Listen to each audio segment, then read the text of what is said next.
ಬ್ರಹ್ಮಶ್ರೀ ಪಿತಾಮಹ ಸುಭಾಷ್ ಪತ್ರಿಜಿಯವರಿಗೆ ವಂದಿಸುತ್ತಾ, ಸ್ವರ್ಣಮಾಲಾ ಪತ್ರಿಜಿ ಅಮ್ಮನವರಿಗೆ ವಂದಿಸುತ್ತಾ, PSSM ಮೂವ್ಮೆಂಟ್ನ ಎಲ್ಲ pyramid ಮಾಸ್ಟರ್ಗಳಿಗೆ ವಂದಿಸುತ್ತಾ, ಹರಿವಾಯುಗುರುಗಳಿಗೆ ವಂದಿಸುತ್ತಾ, ಭಗವಂತ ನಾರಾಯಣನಿಗೆ ವಂದಿಸುತ್ತಾ, ಲೋಕ ಕಲ್ಯಾಣಾರ್ಥವಾಗಿ ಅಂತ ನಡೀತಾ ಇರುವ ನಮ್ಮ ಈ ಧ್ಯಾನ ಯಜ್ಞದಲ್ಲಿ ಜೂಮ್, ಯೂಟ್ಯೂಬ್, ಫೇಸ್ಬುಕ್ನಲ್ಲಿ ಭಾಗವಹಿಸಿದಂತೆ ಎಲ್ಲಾ ಧ್ಯಾನ ಯೋಗಿ ಬಂಧುಗಳಿಗೆ ವಂದಿಸುತ್ತಾ, ನಮ್ಮ ಈ ಧ್ಯಾನ ಯಜ್ಞಕ್ಕೆ ಸಮಸ್ತ ಬ್ರಹ್ಮಾದಿ ದೇವತೆಗಳನ್ನ, ಯಕ್ಷಗಂಧರ್ವ ಕಿನ್ನರ ನಾಗರ ಚೈತನ್ಯವನ್ನ ಆವಾಹನೆಯನ್ನು ಮಾಡೋಣ. ಎಲ್ಲಿನ ಲೋಕಗಳ ಎಲ್ಲ ಆಸ್ಟ್ರಲ್ ಮಾಸ್ಟರ್ಸ್, ಎನ್ಲೈಟೆಡ್ ಮಾಸ್ಟರ್ ಚೈತನ್ಯವನ್ನ ಆವಾಹನೆಯನ್ನು ಮಾಡೋಣ. ಸಪ್ತರ್ಷಿಗಳನ್ನ, ಸಪ್ತರ್ಷಿ ಪತ್ನಿಯರನ್ನ, ತ್ರಿಮೂರ್ತಿಗಳನ್ನ, ತ್ರಿಶಕ್ತಿಯರನ್ನ, ಸುಂದರ ಮಾತೆಯನ್ನ, ನಮ್ಮೆಲ್ಲರ ಪೂರ್ಣಾತ್ಮನನ್ನ ಆವಾಹನೆಯನ್ನು ಮಾಡೋಣ. ಸದಾನಂದ ಯೋಗಿಗಳು, ಮಹಾವತಾರ ಬಾಬಾಜಿಗಳು, ರಮಣ ಮಹರ್ಷಿಗಳು, ಲಹರಿ ಮಹರ್ಷಿಗಳು, ಸಾಯಿಬಾಬಾ, ರಾಘವೇಂದ್ರ ಸ್ವಾಮಿಗಳು, ಗುರು ದತ್ತಾತ್ರೇಯರು, ಬುದ್ಧ ಭಗವಾನರು, ಮಹಾವೀರರ ಚೈತನ್ಯವನ್ನ ಆವಾಹನೆಯನ್ನು ಮಾಡೋಣ. ಲೋಕ ಕಲ್ಯಾಣಾರ್ಥವಾಗಿ ಅಂತ ಹೇಳಿ ಯಾರೆಲ್ಲ ಕೂತು ತಪಸ್ಸು ಮಾಡ್ತಾ ಇದ್ದಾರೆ, ಧ್ಯಾನ ಮಾಡ್ತಾ ಇದ್ದಾರೆ, ಯೋಗಿಗಳು, ಸಿದ್ಧಪುರುಷರು, ಋಷಿಮುನಿಗಳು, ಹಿಮಾಲಯದ ಯೋಗಿಗಳು, ಅವರೆಲ್ಲರ ಚೈತನ್ಯವನ್ನು ಕೂಡ, ಸಮಸ್ತ ಗುರುಶಕ್ತಿಯ ಚೈತನ್ಯವನ್ನು ಕೂಡ ಆವಾಹನೆಯನ್ನು ಮಾಡೋಣ. ವಿಶ್ವರೂಪಿಯಾದ ಪರಬ್ರಹ್ಮ ಸ್ವರೂಪಿಯಾದ ಪರಮಾತ್ಮನ ಆವಾಹನೆಯನ್ನು ಮತ್ತು ಅವರೆಲ್ಲರ ಚೈತನ್ಯ ಫ್ರೀಕ್ವೆನ್ಸಿ ನಾವೆಲ್ಲರೂ ಒಂದಾಗಿ ಈ ಧ್ಯಾನ ಯಜ್ಞದಲ್ಲಿ ಮುಂದುವರಿಯೋಣ ಅಂತ ಹೇಳ್ತಾರೆ. Very good masters. ನಾವೀಗಾಗಲೇ ರಾಮಾಯಣವನ್ನ ಚಿಂತನೆ ಮಾಡ್ತಾ ಇದ್ವಿ. ಈಗ ರಾಮಾಯಣದಲ್ಲಿ ಹನುಮಂತ ತಾನು ರಾಮಚಂದ್ರನನ್ನ ಕರ್ಕೊಂಡು ಬಂದು ಸುಗ್ರೀವನ ಬಳಿ ತಾನು ಪರಿಚಯ ಮಾಡಿಸಿಕೊಡ್ತಾ ಇದ್ದ. ನೋಡಯ್ಯ, ರಾಮಚಂದ್ರನ್ ಕೂಡ ಸುಗ್ರೀವನು ಹನುಮಂತನ ಬಗ್ಗೆ ಬಹಳ ಒಳ್ಳೆಯ ಅಭಿಪ್ರಾಯವನ್ನು ಹೇಳ್ತಾನೆ. ಯಾಕೆಂದ್ರೆ ಧೂತ ಅಂತ ಹೀಗಿರು, ಎಂತಹ ಮಾತು, ಚಾಣಾಕ್ಷತನ, ಬುದ್ಧಿವಂತಿಕೆ ಅಂತ ಹೇಳಿ ಅವನ ಬಲ, ಅವನ ಪರಾಕ್ರಮ ಎಲ್ಲವನ್ನು ಕೂಡ ಹೊಗಳಿದಂತಹ ರಾಮಚಂದ್ರ ಆ ತಾನು ಇಬ್ಬರನ್ನು ಕೂಡ ತಾನು ಕೂರಿಸಿಕೊಂಡು ಹನುಮಂತ ಸುಗ್ರೀವನ ಬಳಿ ಕರ್ಕೊಂಡು ಬಂದ. ಸುಗ್ರೀವನಿಗೆ ಪರಿಚಯ ಮಾಡಿಸಿದ. ನೋಡಯ್ಯ, ದೇವರು ಅಂದ್ರೆ ಹೇಗಿರ್ತಾನೆ ಅಂದ್ರೆ ಇವನೇ ಸಾಕ್ಷಾತ್ ಭಗವಂತ ಅಂತ ಹೇಳಿ ಪರಿಚಯ ಮಾಡಿಸಿಕೊಟ್ಟ. ಅಂದ್ರೆ ಇಲ್ಲಿ ನಾವು ನಿನ್ನೆನೆ ಹೇಳಿದ ಹಾಗೆ ಈ ಸುಗ್ರೀವ ಅಂತಂದ್ರೆ ಬೇರೆ ಯಾರು ಅಲ್ಲ, ನಾವೇ, ಪ್ರತಿಯೊಬ್ಬ ಜೀವ ಸುಗ್ರೀವ. ರಾಮ ಯಾರು ಅಲ್ಲ, ಸಾಕ್ಷಾತ್ ಪರಮಾತ್ಮ. ನಮ್ಮ ಈ ಪರಮಾತ್ಮ ಮತ್ತೆ ಆತ್ಮ ಇವರಿಬ್ಬರ ನಡುವೆ ಬೆಸೆಯುವ ಕೊಂಡಿ ಯಾರು ಅಂತಂದ್ರೆ ವಾಯು. ಯಾರು? ಅದೇ ಹನುಮಂತ. ಹಾಗೆ ಅದರ ಸಂಕೇತವಾಗಿ ಇಬ್ಬರ ನಡುವೆ ಸ್ನೇಹ ಮಾಡಿಸಿ ತಾನು ಹೇಳಿದ. ರಾಮಚಂದ್ರ ತನ್ನ ಪರಿಚಯವನ್ನು ಮಾಡಿಕೊಂಡ. ನಾನು ಹೀಗೆ ಆ ದಶರಥನ ಮಗ ಇದ್ದೇನೆ, ಅಯೋಧ್ಯೆಯ ರಾಜಕುಮಾರ.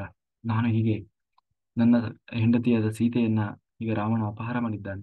ಆ ಕಾರಣದಿಂದ ಹೀಗೆ ನಾನು ಸೀತೆಯನ್ನ ಹುಡುಕ್ತಾ ಬಂದೆ ಅಂತ ಹೇಳಿ ತನ್ನೆಲ್ಲ ಹೀಗೆ ನಾವು ವನವಾಸದಲ್ಲಿದ್ದೇವೆ ಹೀಗೆಲ್ಲ ತನ್ನ ಕಥೆಯನ್ನ ಹೇಳಿದ. ಈ ಕಡೆ ಸುಗ್ರೀವನಾದ್ರೂ ಗಳಿಯೋ ಅಂತ ತನ್ನ ಕಥೆಯನ್ನು ಹೇಳಿದ. ನಂದು ಹೀಗಾಗಿದೆ, ನಾನು ಏನೋ ಒಂದು ಕಾರಣದಿಂದಾಗಿ ನನಗೆ ಮತ್ತೆ ನಮ್ಮ ಅಣ್ಣನಿಗೆ ಮಧ್ಯೆ ಒಂದು ಗಲಾಟೆ ಆಗ್ಬಿಡ್ತು. ಹಾಗಾಗಿ ಎಷ್ಟು ಗಲಾಟೆ ಅಂತಂದ್ರೆ ನಮ್ಮ ಅಣ್ಣ ನನ್ನನ್ನು ಸಾಯಿಸಿ ಬಿಡ್ತೇನೆ ನೀನು ಕಂಡ್ರೆ ಅನ್ನುವಷ್ಟು ಸಮಸ್ಯೆ ನಮ್ಮಿಬ್ಬರ ನಡುವೆ ಗಲಾಟೆ ಆಗಿ ಇವತ್ತು ನಾನು ನಮ್ಮ ಅಣ್ಣನಿಂದ ಹೆದರಲ್ಪಟ್ಟವನಾಗಿ, ಹನುಮಂತನಿಂದ ರಕ್ಷಿಸಲ್ಪಟ್ಟವನಾಗಿ ಇವತ್ತು ನಾನು ಈ ಋಷಿಮುಖ ಪರ್ವತದಲ್ಲಿ ಬಂದು ಕೂತಿದ್ದೀನಿ ಅಂತ ಹೇಳಿದ. ಹಾಗಾಗಿ ಅದಕ್ಕೆ ರಾಮಚಂದ್ರ ಹೇಳ್ತಾ ಇದ್ದಾನೆ, ನಿನಗೆ ನನ್ನಿಂದ ಏನು ಸಹಾಯ ಬೇಕು? ಅದಕ್ಕೆ ರಾಮಚಂದ್ರ ಹೇಳಿದ, ಸುಗ್ರೀವ ಕೇಳಿದ, ನಾನು ಹೇಗೆ ನಿನಗೆ ಸಹಾಯ ಮಾಡಬಲ್ಲೆ? ರಾಮಚಂದ್ರ ಹೇಳಿದ, ನನಗೆ ಹೀಗೆ ಸೀತಾನ್ವೇಷಣೆಯಲ್ಲಿ ನೀನು ಸಹಾಯ ಮಾಡು ಅಂತ ಹೇಳಿ ಮುಂದೆ ಆಗಬೇಕಾಗಿರೋ ಕೆಲಸದ ಬಗ್ಗೆ. ಅದಕ್ಕೆ ಪ್ರತಿಯಾಗಿ ರಾಮಚಂದ್ರ ಕೇಳ್ತಾನೆ, ನಾನು ನಿನಗೆ ಹೇಗೆ ಸಹಾಯ ಮಾಡಬಹುದು ಅಂತ ಕೇಳಿದೆ. ಅದಕ್ಕೆ ಸುಗ್ರೀವ ಕೇಳಿದ, ನನಗೆ ಏನು ಅಂದ್ರೆ ಈಗ ಮುಖ್ಯವಾಗಿರೋದೇ ನಮ್ಮ ಅಣ್ಣನ ಸಮಸ್ಯೆ. ನಾನು ಯಾಕೆಂದ್ರೆ ಈ ಏನು ಪರ್ವತವನ್ನು ಬಿಟ್ಟು ಹೊರಗೆ ಹೋದೆ ಅಂದ್ರೆ ನನ್ನ ಸಾಯಿಸ್ಬಿಟ್ಟು, ಹಾಗಾಗಿ ನಾನು ಎಲ್ಲಿಗೂ ಹೋಗದೇ ಇರೋ ಸ್ಥಿತಿಯಲ್ಲಿದ್ದೇನೆ. ಹಾಗಾಗಿ ನೀನು ನನ್ನನ್ನ ನಿಜವಾಗ್ಲೂ ರಕ್ಷಣೆ ಮಾಡ್ಬೇಕಂತಿದ್ರೆ ನಮ್ಮಣ್ಣನನ್ನು ಸಾಯಿಸ್ಬೇಕು. ನಮ್ಮಣ್ಣನನ್ನು ಸಾಯಿಸಿ ಕಿಷ್ಕಿಂಧೆಯ ರಾಜನನ್ನಾಗಿ ಮಾಡಬೇಕು ನನ್ನನ್ನು. ನೀನು ಹಾಗೆ ಮಾಡಿದೆ ಅಂತ ಆದ್ರೆ ಖಂಡಿತ ನಾನು ಮಾತ್ರ ಅಲ್ಲ, ಇಡೀ ನಮ್ಮ ವಾನರ ಸೈನ್ಯ ನಿನ್ನ ಸಹಾಯಕ್ಕೆ ಬರ್ತದೆ ಅಂತ ಹೇಳಿ ಸುಗ್ರೀವ ತಾನು ಪ್ರತಿಜ್ಞೆ ಮಾಡಿದ. ಅದು ಸುಮ್ಮನೆ ಪ್ರತಿಜ್ಞೆ ಅಲ್ಲ, ಇಬ್ರು ಸೇರಿ ಹನುಮಂತ ತಾನು ಅಗ್ನಿಯನ್ನ ಅಲ್ಲಿ ಪ್ರತಿಷ್ಠೆ ಮಾಡಿದ. ಅಗ್ನಿ ಪ್ರತಿಷ್ಠೆ ಮಾಡಿ, ಹೀಗೆ ನಾವು ಹೆಣ್ಣು ಗಂಡನ ಅಗ್ನಿ ಸಾಕ್ಷಿಯಾಗಿ ವಿವಾಹ ಮಾಡ್ತಾರೋ ಹಾಗೆ ಇವರಿಬ್ಬರಿಗೂ ಅಗ್ನಿ ಸಾಕ್ಷಿಯಾಗಿ ಸ್ನೇಹವನ್ನ ಬೆರೆಸಿದ. ಅಂದ್ರೆ ಯಾವ ಕಾರಣಕ್ಕೂ, ಯಾವ ಪರಿಸ್ಥಿತಿಯಲ್ಲೂ ಒಬ್ಬರಿಗೊಬ್ಬರು ನೀವು ಸ್ನೇಹವನ್ನು ಬಿಡಬಾರದು. ಯಾಕೆಂದ್ರೆ ನಿಮ್ಮ ಸ್ನೇಹಕ್ಕೆ ಸಾಕ್ಷಿ ಯಾರು ಅಂದ್ರೆ ಅಗ್ನಿ ಅಂತ ಹೇಳಿ ಅಗ್ನಿ ಸಮ್ಮುಖದಲ್ಲಿ ಇಬ್ಬರಿಗೂ ಪ್ರದಕ್ಷಿಣೆ ಬರ್ತಾರೆ ಕೈ ಹಿಡ್ಕೊಂಡು. ಅಂದ್ರೆ ನಮ್ಮಿಬ್ಬರ ಸ್ನೇಹ ಅಷ್ಟು ಬದ್ಧವಾಗಿರ್ಲಿ ಅಂತ ಹೇಳಿ. ಅಂದ್ರೆ ಪರಮಾತ್ಮ ಮತ್ತು ಜೀವನ ನಡುವಿನ ಅಂತ ಒಂದು ಬಾಂಧವ್ಯ ಯಾವತ್ತು ಒಬ್ರಿಗೊಬ್ರು ಬಿಟ್ಟು ಹೋಗದ ಹಾಗೆ ಹಾಗೆ ನಡೀತು. ಕೂಡ್ಲೆ ಆ, ಕೊನೆಗೆ ಆ, ಅದಾದ್ಮೇಲೆ ತಾನು ಹೇಳ್ತಾ ಇದ್ದಾನೆ, ಆ, ಹೀಗೆಲ್ಲ ಇದಾದ್ಮೇಲೆ ಹನುಮಂತ ಈಗೆಲ್ಲ ವಿಷಯ ಗೊತ್ತಾಯ್ತು, ಹೀಗೆ ಸೀತೆಯನ್ನ ಇದ್ ಮಾಡ್ತಾ ಇದ್ದಾನೆ, ರಾವಣನ ಹುಡುಕ್ತಾ ಇದ್ದಾನೆ, ಆದ್ರೆ ಎಲ್ಲಿ ಏನಾಗಿದೆ ಗೊತ್ತಿಲ್ಲ. ಆದ್ರೆ ಕೊನೆಗೆ ಹನುಮಂತ ಹೇಳ್ತಾನೆ, ನಾನು ಒಂದು ದಿವಸ ಹೀಗೆ ಧ್ಯಾನ ಮಾಡ್ತಾ ಕೂತಿದ್ದೆ. ಧ್ಯಾನ ಮಾಡುವಾಗ ಯಾವುದೋ ಮೇಲೆ ಅಂತರಿಕ್ಷದಲ್ಲಿ ಒಬ್ಬ ಹೆಣ್ಮಗಳು ಕಿರುಚ್ತಾ ಇದ್ಲು, ಕಾಪಾಡಿ ಕಾಪಾಡಿ ಅಂತ ಹೇಳಿ. ಜೊತೆಗೆ ನನ್ನನ್ನ ನೋಡಿ, ಅಥವಾ ಕೆಳಗೆ ಇರುವಂತ ವಾನರ ನೋಡಿ, ಅವಳು ತನ್ನ ಆಭರಣಗಳನ್ನೆಲ್ಲ ತೆಗೆದು ಬಿಸಾಕಿದ್ಲು. ಆಯ್ತಾ? ಹಾಗೆ ಆಭರಣಗಳನ್ನೆಲ್ಲ ತೆಗೆದು ಬಿಸಾಕಿದ್ಲು. ಆಗ ಅವನ್ನೆಲ್ಲ ನಾನು ಎತ್ಕೊಂಡು ಬಂದು ಒಂದು ಬಟ್ಟೆಯಲ್ಲಿ ಕಟ್ಟಿ ಇಟ್ಟಿದ್ದೀನಿ ಅಂತ ಹೇಳಿ ಹನುಮಂತ ತಗೊಂಡು ಬಂದು ಆ ಎಲ್ಲಾ ಆಭರಣಗಳನ್ನ ತೋರಿಸ್ತಾ ಇದ್ದಾನೆ, ನೋಡಿ ಇದು ಏನಾದ್ರೂ ಸೀತೆಗೆ ಸಂಬಂಧಪಟ್ಟಿದ್ದ ಅಂತ ಹೇಳಿ. ಅದನ್ನ ನೋಡ್ತಾ ನೋಡ್ತಾ ರಾಮಚಂದ್ರ ಹೇಳ್ತಾನೆ, ಹೌದು ಹೌದು, ಇದು ನನ್ನ ಸೀತೆ ಇದೆ. ಆ ಕುಂಡಲಗಳನ್ನ, ತಾನು ಸೊಂಟಕ್ಕೆ ಹಾಕುವಂತ ಸೊಂಟಪಟ್ಟಿ, ಪ್ರತಿಯೊಂದನ್ನು ಕೂಡ ನೋಡ್ತಾ ನೋಡ್ತಾ ಏನೋ ಹೇಳ್ತಾ ಇದ್ದಾನೆ ರಾಮಚಂದ್ರ, ನೋಡು ಲಕ್ಷ್ಮಣ, ಇದು ನಿನ್ನ ಸೀತೆಯ ಆಭರಣ ಕುಂಡಲ. ಆ, ಕುತ್ತಿಗೆಗೆ ಹಾಕೊಳ್ತಾ ಇದ್ದ ಕಂಠಿ ಹಾರ, ಏನೇನೋ ಹಾರ, ಅದು ಇದು ಅಂತ ಹೇಳಿ ಒಂದೊಂದೇ ತೋರಿಸ್ತಾ ಇದ್ದ. ಆಗ್ಲೇ ಹೇಳೋದು ಲಕ್ಷ್ಮಣ, ಅಣ್ಣ, ನನಗೆ ಸೀತಾಮಾತೆ ಯಾವ ಕುಂಡಲ ಹಾಕೊಳ್ತಾ ಇದ್ಲು, ಯಾವ ಸೊಂಟಪಟ್ಟಿ ಹಾಕೊಂತ ಇದ್ಲು, ಏನು ಹಣೆ ಮೇಲೆ ಏನೋ ಹಾಕೊಂತಲ್ಲ ಅದು, ಇದು ಯಾವುದೂ ನನಗೆ ಗೊತ್ತಿಲ್ಲ. ನನಗೆ ಗೊತ್ತಿರೋದು ಒಂದೇ, ಪ್ರತಿನಿತ್ಯ ನಾನು ಕಾಲಿಗೆ ನಮಸ್ಕಾರ ಮಾಡುವಾಗ ನನ್ನ ತಾಯಿಯ ಗೆಜ್ಜೆಯನ್ನ ನೋಡ್ತಾ ಇದ್ದೆ, ಅದು ಮಾತ್ರ ನನಗೆ ಗೊತ್ತಿದೆ ಅಂತ ಹೇಳಿ. ಆ ಗೆಜ್ಜೆಯನ್ನ ನಾನು ನೋಡಿದ್ರೆ ನಾನು ಗುರುತಿಸಬಲ್ಲೆ ಅಂತ ಹೇಳಿ, ಆ ಕಾಲು ಗೆಜ್ಜೆಯನ್ನ ನೋಡಿ ತಾನು ಏನು ಹೇಳ್ತಾನೆ, ಕಾಲು ಗೆಜ್ಜೆಯನ್ನ ನೋಡಿ ತಾನು ಹೇಳಿದ, ಹೌದು ಇದು ನನ್ನ ಸೀತಾಮಾತೆಯ ಆ ಗೆಜ್ಜೆಗಳು, ಆಭರಣಗಳು ಅಂತ ಹೇಳಿ. ಹಾಗೆ ತಾವು ಗೊತ್ತಾಗ್ತದೆ. ಗೊತ್ತಾದ್ಮೇಲೆ ಸುಗ್ರೀವ ತಾನು ತನ್ನ ಎಲ್ಲ ಕೊನೆಗೆ ಅಲ್ಲಿ ಹೊರಗಡೆ ಹನುಮಂತ ತಾನು ಒಂದು ಮನೆಗೆ ಒಂದು ಆಸನವನ್ನು ಸಿದ್ಧ ಮಾಡ್ತಾನೆ. ಆಸನವನ್ನು ಸಿದ್ಧ ಮಾಡಿ ಆಸನದಲ್ಲಿ ಅಂದ್ರೆ ಒಂದು ಮರದ ಒಂದು ಕೊಂಬೆ ತರ ಇರ್ತದೆ, ಅಲ್ಲಿ ತಂದು ರಾಮನ ಕೂರಿಸ್ತಾನೆ. ಅದಕ್ಕೆ ಬೇಕಾದಂತ ಸೊಪ್ಪು ಗಿಪ್ಪೆಲ್ಲ ಹಾಕಿ ರಾಮನಿಗೆ ಒಂದು ಆಸನ ಮಾಡಿದ ಹನುಮಂತ. ಅದರಲ್ಲಿ ಕೂತ್ಕೊಂಡ. ಯಾರು ರಾಮಚಂದ್ರ ಕೂತು ಎಲ್ಲ ಈಗ ಮಂತ್ರಾಲೋಚನೆ ಶುರುವಾಯಿತು. ಮುಂದೆ ನಾವು ಏನ್ ಮಾಡ್ಬೇಕಾಗಿದೆ, ಏನಾಗಿದೆ, ನಮ್ಮ ಪ್ಲಾನಿಂಗ್ ಮುಂದೆ ಎಲ್ಲ ಏನೇನೋ ಪ್ರೋಸೆಸ್ ಆಗ್ಬೇಕಾಗಿದೆ, ಅದ್ರ ಬಗ್ಗೆ ಕೂಲಂಕಷವಾಗಿ ಇಬ್ರು ಎಲ್ಲರೂ ಸೇರಿ ಕೂತ್ಕೊಂಡು ಯೋಚನೆ ಮಾಡ್ಲಿಕ್ಕೆ ಶುರು ಮಾಡಿದ್ರು. ಆಗ ಸುಗ್ರೀವ ಎಲ್ಲ ತನ್ನ ಮೂಲ ಸಮಸ್ಯೆ ಏನಪ್ಪಾ, ಅವನು ಹೇಗೆ ಕತೆ ಶುರುವಾಯಿತು ಅಂತ ಹೇಳಿ ಅವನೆಲ್ಲ ಕತೆ ಹೇಳಲಿಕ್ಕೆ ಶುರು ಮಾಡಿದ. ನಮ್ಮಣ್ಣ ವಾಲಿ ಬಹಳ ಪರಾಕ್ರಮಿ, ಇಡೀ ನಮ್ಮ ಕಿಷ್ಕಿಂಧೆಯ ರಾಜನಾಗಿ, ಇಡೀ ವಾನರ ಸೈನ್ಯದ ರಾಜನಾಗಿ ಬಹಳ ಪರಾಕ್ರಮಿಯಾಗಿ ರಾಜ್ಯಭಾರ ಮಾಡ್ತಾ ಇದ್ದ. ಹೀಗಿರುವಾಗ ನಮ್ಮ ಅಣ್ಣ ವಾಲಿಗೂ ಮತ್ತೆ ಒಬ್ಬ ಮಾಯಾವಿ ಅಂತ ಒಬ್ಬ ರಾಕ್ಷಸ, ಆ ಮಾಯಾವಿಯನ್ನ ರಾಕ್ಷಸನಿಗೂ ಒಮ್ಮೆ ಜಗಳ ಆಗ್ಬಿಡ್ತು. ಏನಕ್ಕೆ ಜಗಳ ಅಂತಂದ್ರೆ, ಒಂದು ಹೆಣ್ಣಿನ ಕಾರಣದಿಂದಾಗಿ. ಅಂದ್ರೆ ವಾಲಿಯೂ ಆ ಹೆಣ್ಣನ್ನ ಬಯಸಿದ್ದ, ಆ ಆ ಒಂದು ಮಾಯಾವಿ ರಾಕ್ಷಸನು ಕೂಡ ಆ ಹೆಣ್ಣನ್ನ ಬಯಸಿದ್ದ. ಆ ಕಾರಣದಿಂದಾಗಿ ಇಬ್ಬರಿಗೂ ನಡುವೆ ಜಗಳ ಆಯ್ತು. ಜಗಳ ಆಗಿ ಆ ಮಾಯಾವಿಗೆ, ಮಾಯಾವಿ ಅಂದ್ರೆ ಅವನೇನು ಕಡಿಮೆ ಅಲ್ಲ, ಭಾರಿ ಏನು ಪರಾಕ್ರಮಿ. ಹಾಗಾಗಿ ಇಬ್ಬರಿಗೂ ಭಾರಿ ಸಮಸ್ಯೆ ಆಗಿ ಜಗಳ ಬಾರ್ತು. ಒಂದು ದಿನ ಮಾಯಾವಿ ಬಂದು ಕರೆದ ಯುದ್ಧಕ್ಕೆ. ಯಾರೋ ಯಾರೋ ಸುಗ್ರೀವ ಏನು ವಾಲಿಯನ್ನ ಕರೆದಾಗ ವಾಲಿ ಆ ಯುದ್ಧಕ್ಕೆ ಹೊರಟು ನಿಲ್ತಾನೆ. ಆಮೇಲೆ ವಾಲಿ ಸುಗ್ರೀವ ಕೂಡ ಅಷ್ಟು ಅನ್ಯೋನ್ಯವಾಗಿದ್ರು. ವಾಲಿ ಎಷ್ಟು ಅಂದ್ರೆ, ಅಣ್ಣನನ್ನ ಬಿಟ್ಟು ತಮ್ಮ ಇರ್ತಾ ಇರ್ಲಿಲ್ಲ, ತಮ್ಮನನ್ನ ಬಿಟ್ಟು ಅಣ್ಣ ಇರ್ತಾ ಇರ್ಲಿಲ್ಲ. ಎಲ್ಲಿಗೆ ಹೋದ್ರು ಇಬ್ರು ಒಟ್ಟಿಗೆ ಹೋಗ್ತಾ ಇದ್ರು. ಹಾಗೆ ಅಷ್ಟು ಪ್ರೀತಿ ಒಬ್ಬರನ್ನ ಕಂಡ್ರೆ ಒಬ್ರು. ಹಾಗೆ ಆ ಮಾಯಾವಿ ಯಾವಾಗ ಯುದ್ಧಕ್ಕೆ ಕರೆದ, ವಾಲಿ ತಾನು ಯಾರು ಯುದ್ಧಕ್ಕೆ ಕರೆದ್ರು ಇಲ್ಲ ಅಂತ ಹೇಳೋ ಮಾತೇ ಇಲ್ಲ, ತಾನು ಹೊರಟು ನಿಂತ. ಇದ್ರ ಜೊತೆಗೆ ಸುಗ್ರೀವನು ತಾನು, ಇಲ್ಲ ಅಣ್ಣ ನಾನು ಬರ್ತೇನೆ ಅಂತ ಹೇಳಿ ಸುಗ್ರೀವನು ಕೂಡ ತಾನು ಹೊರಟು ನಿಂತ. ತಾನು ಹೊರಟು ಇಬ್ರು ತಾನು ಹೋದ್ರು. ಎಷ್ಟು ಅಂದ್ರೆ ಆ ತಾನು ಯಾವಾಗ ಇವನು ಯುದ್ಧಕ್ಕೆ ಹೋದ, ಆ ಮಾಯಾವಿ ತಾನು ಓಡಿ ಓಡಿ ಹೋಗಿ ಒಂದು ದೊಡ್ಡ ಗುಹೆಯನ್ನ ಹೋಗ್ತಾ. ಆಗ ವಾಲಿನೂ ಕೂಡ ತಾನು ಒಳಗೆ ಹೋಗ್ತಾನೆ. ಹೋಗುವಾಗ ಸುಗ್ರೀವನಿಗೆ ಹೇಳಿದ, ನೀನು ಇಲ್ಲೇ ಹೊರಗಡೆ ನಿಂತಿರು, ನಾನು ಹೋಗಿ ಅವನನ್ನ ಮುಗಿಸಿ ಬರ್ತೇನೆ ಅಂತ ಹೇಳಿ ಸುಗ್ರೀವನನ್ನ ಬಾಗಿಲಲ್ಲೇ ನಿಲ್ಲಿಸಿ ವಾಲಿ ಒಳಗೆ ಹೋದ. ಒಳಗೆ ಹೋದ.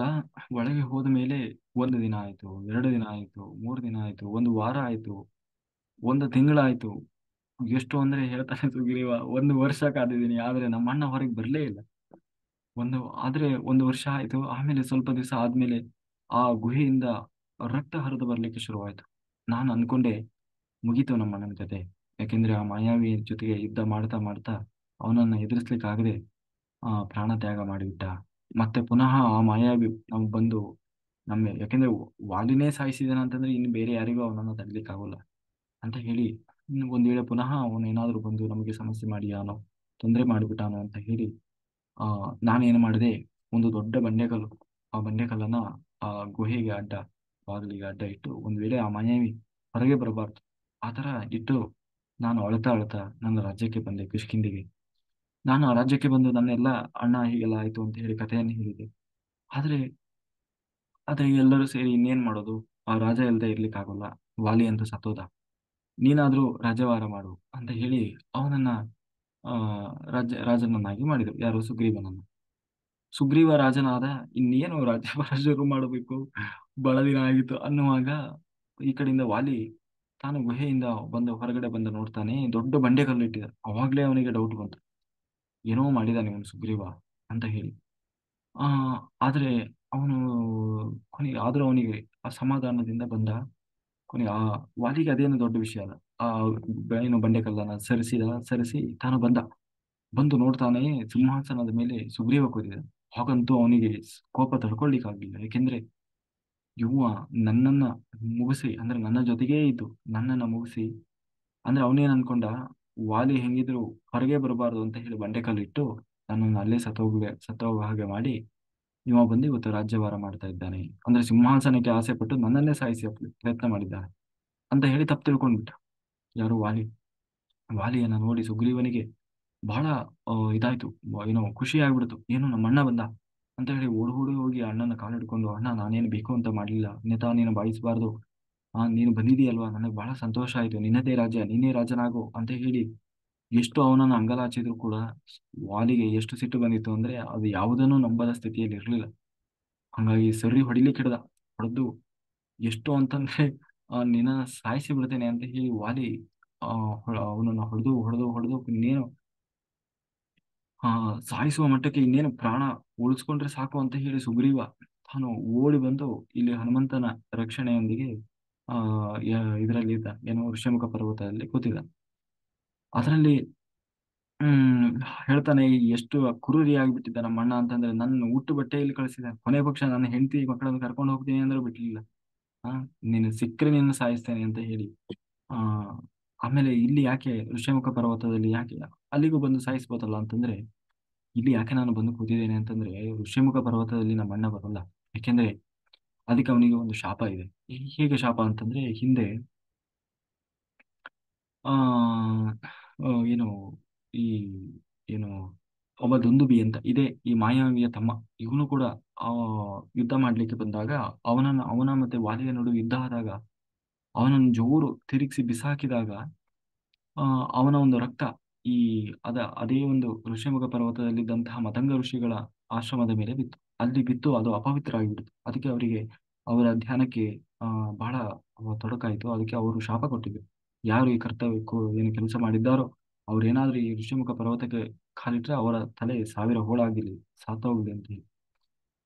ಹಾಗಾಗಿ ಅದಾಗಿಂದ ಅವನಿಗೆ ಬರ್ತಾ ಇಲ್ಲ. ಹಂಗಾಗಿ ಆ ಧೈರ್ಯದ ಮೇಲೆ ನಾನು ಇಲ್ಲಿ ಬಂದು ಕೂತಿದ್ದೇನೆ. ಅಲ್ಲ, ನಿನಗೆ ಧೈರ್ಯ ಇಲ್ವಾ? ನಿನಗೆ ಶಕ್ತಿ ಇಲ್ವಾ? ನೀನು ಹೋಗಿ ಯುದ್ಧ ಮಾಡಬೇಕಿತ್ತು. ಆ ನೀ- ವಾಲಿನ ಹೊಡೆದು ನೀನೇ ಇದ್ ಮಾಡ್ಬೋದಿತ್ತಲ್ವಾ, ಅವನಿಗೆ ಶಿಕ್ಷೆ ಕೊಡ್ಬೋದಿತ್ತಲ್ವಾ ಅಂತ ಕೇಳಿದ್ರು. ಅಯ್ಯೋ, ನಮ್ಮ ಅಣ್ಣನ ಸಾಮರ್ಥ್ಯದ ಬಗ್ಗೆ ಏನು ಹೇಳ್ತಿ?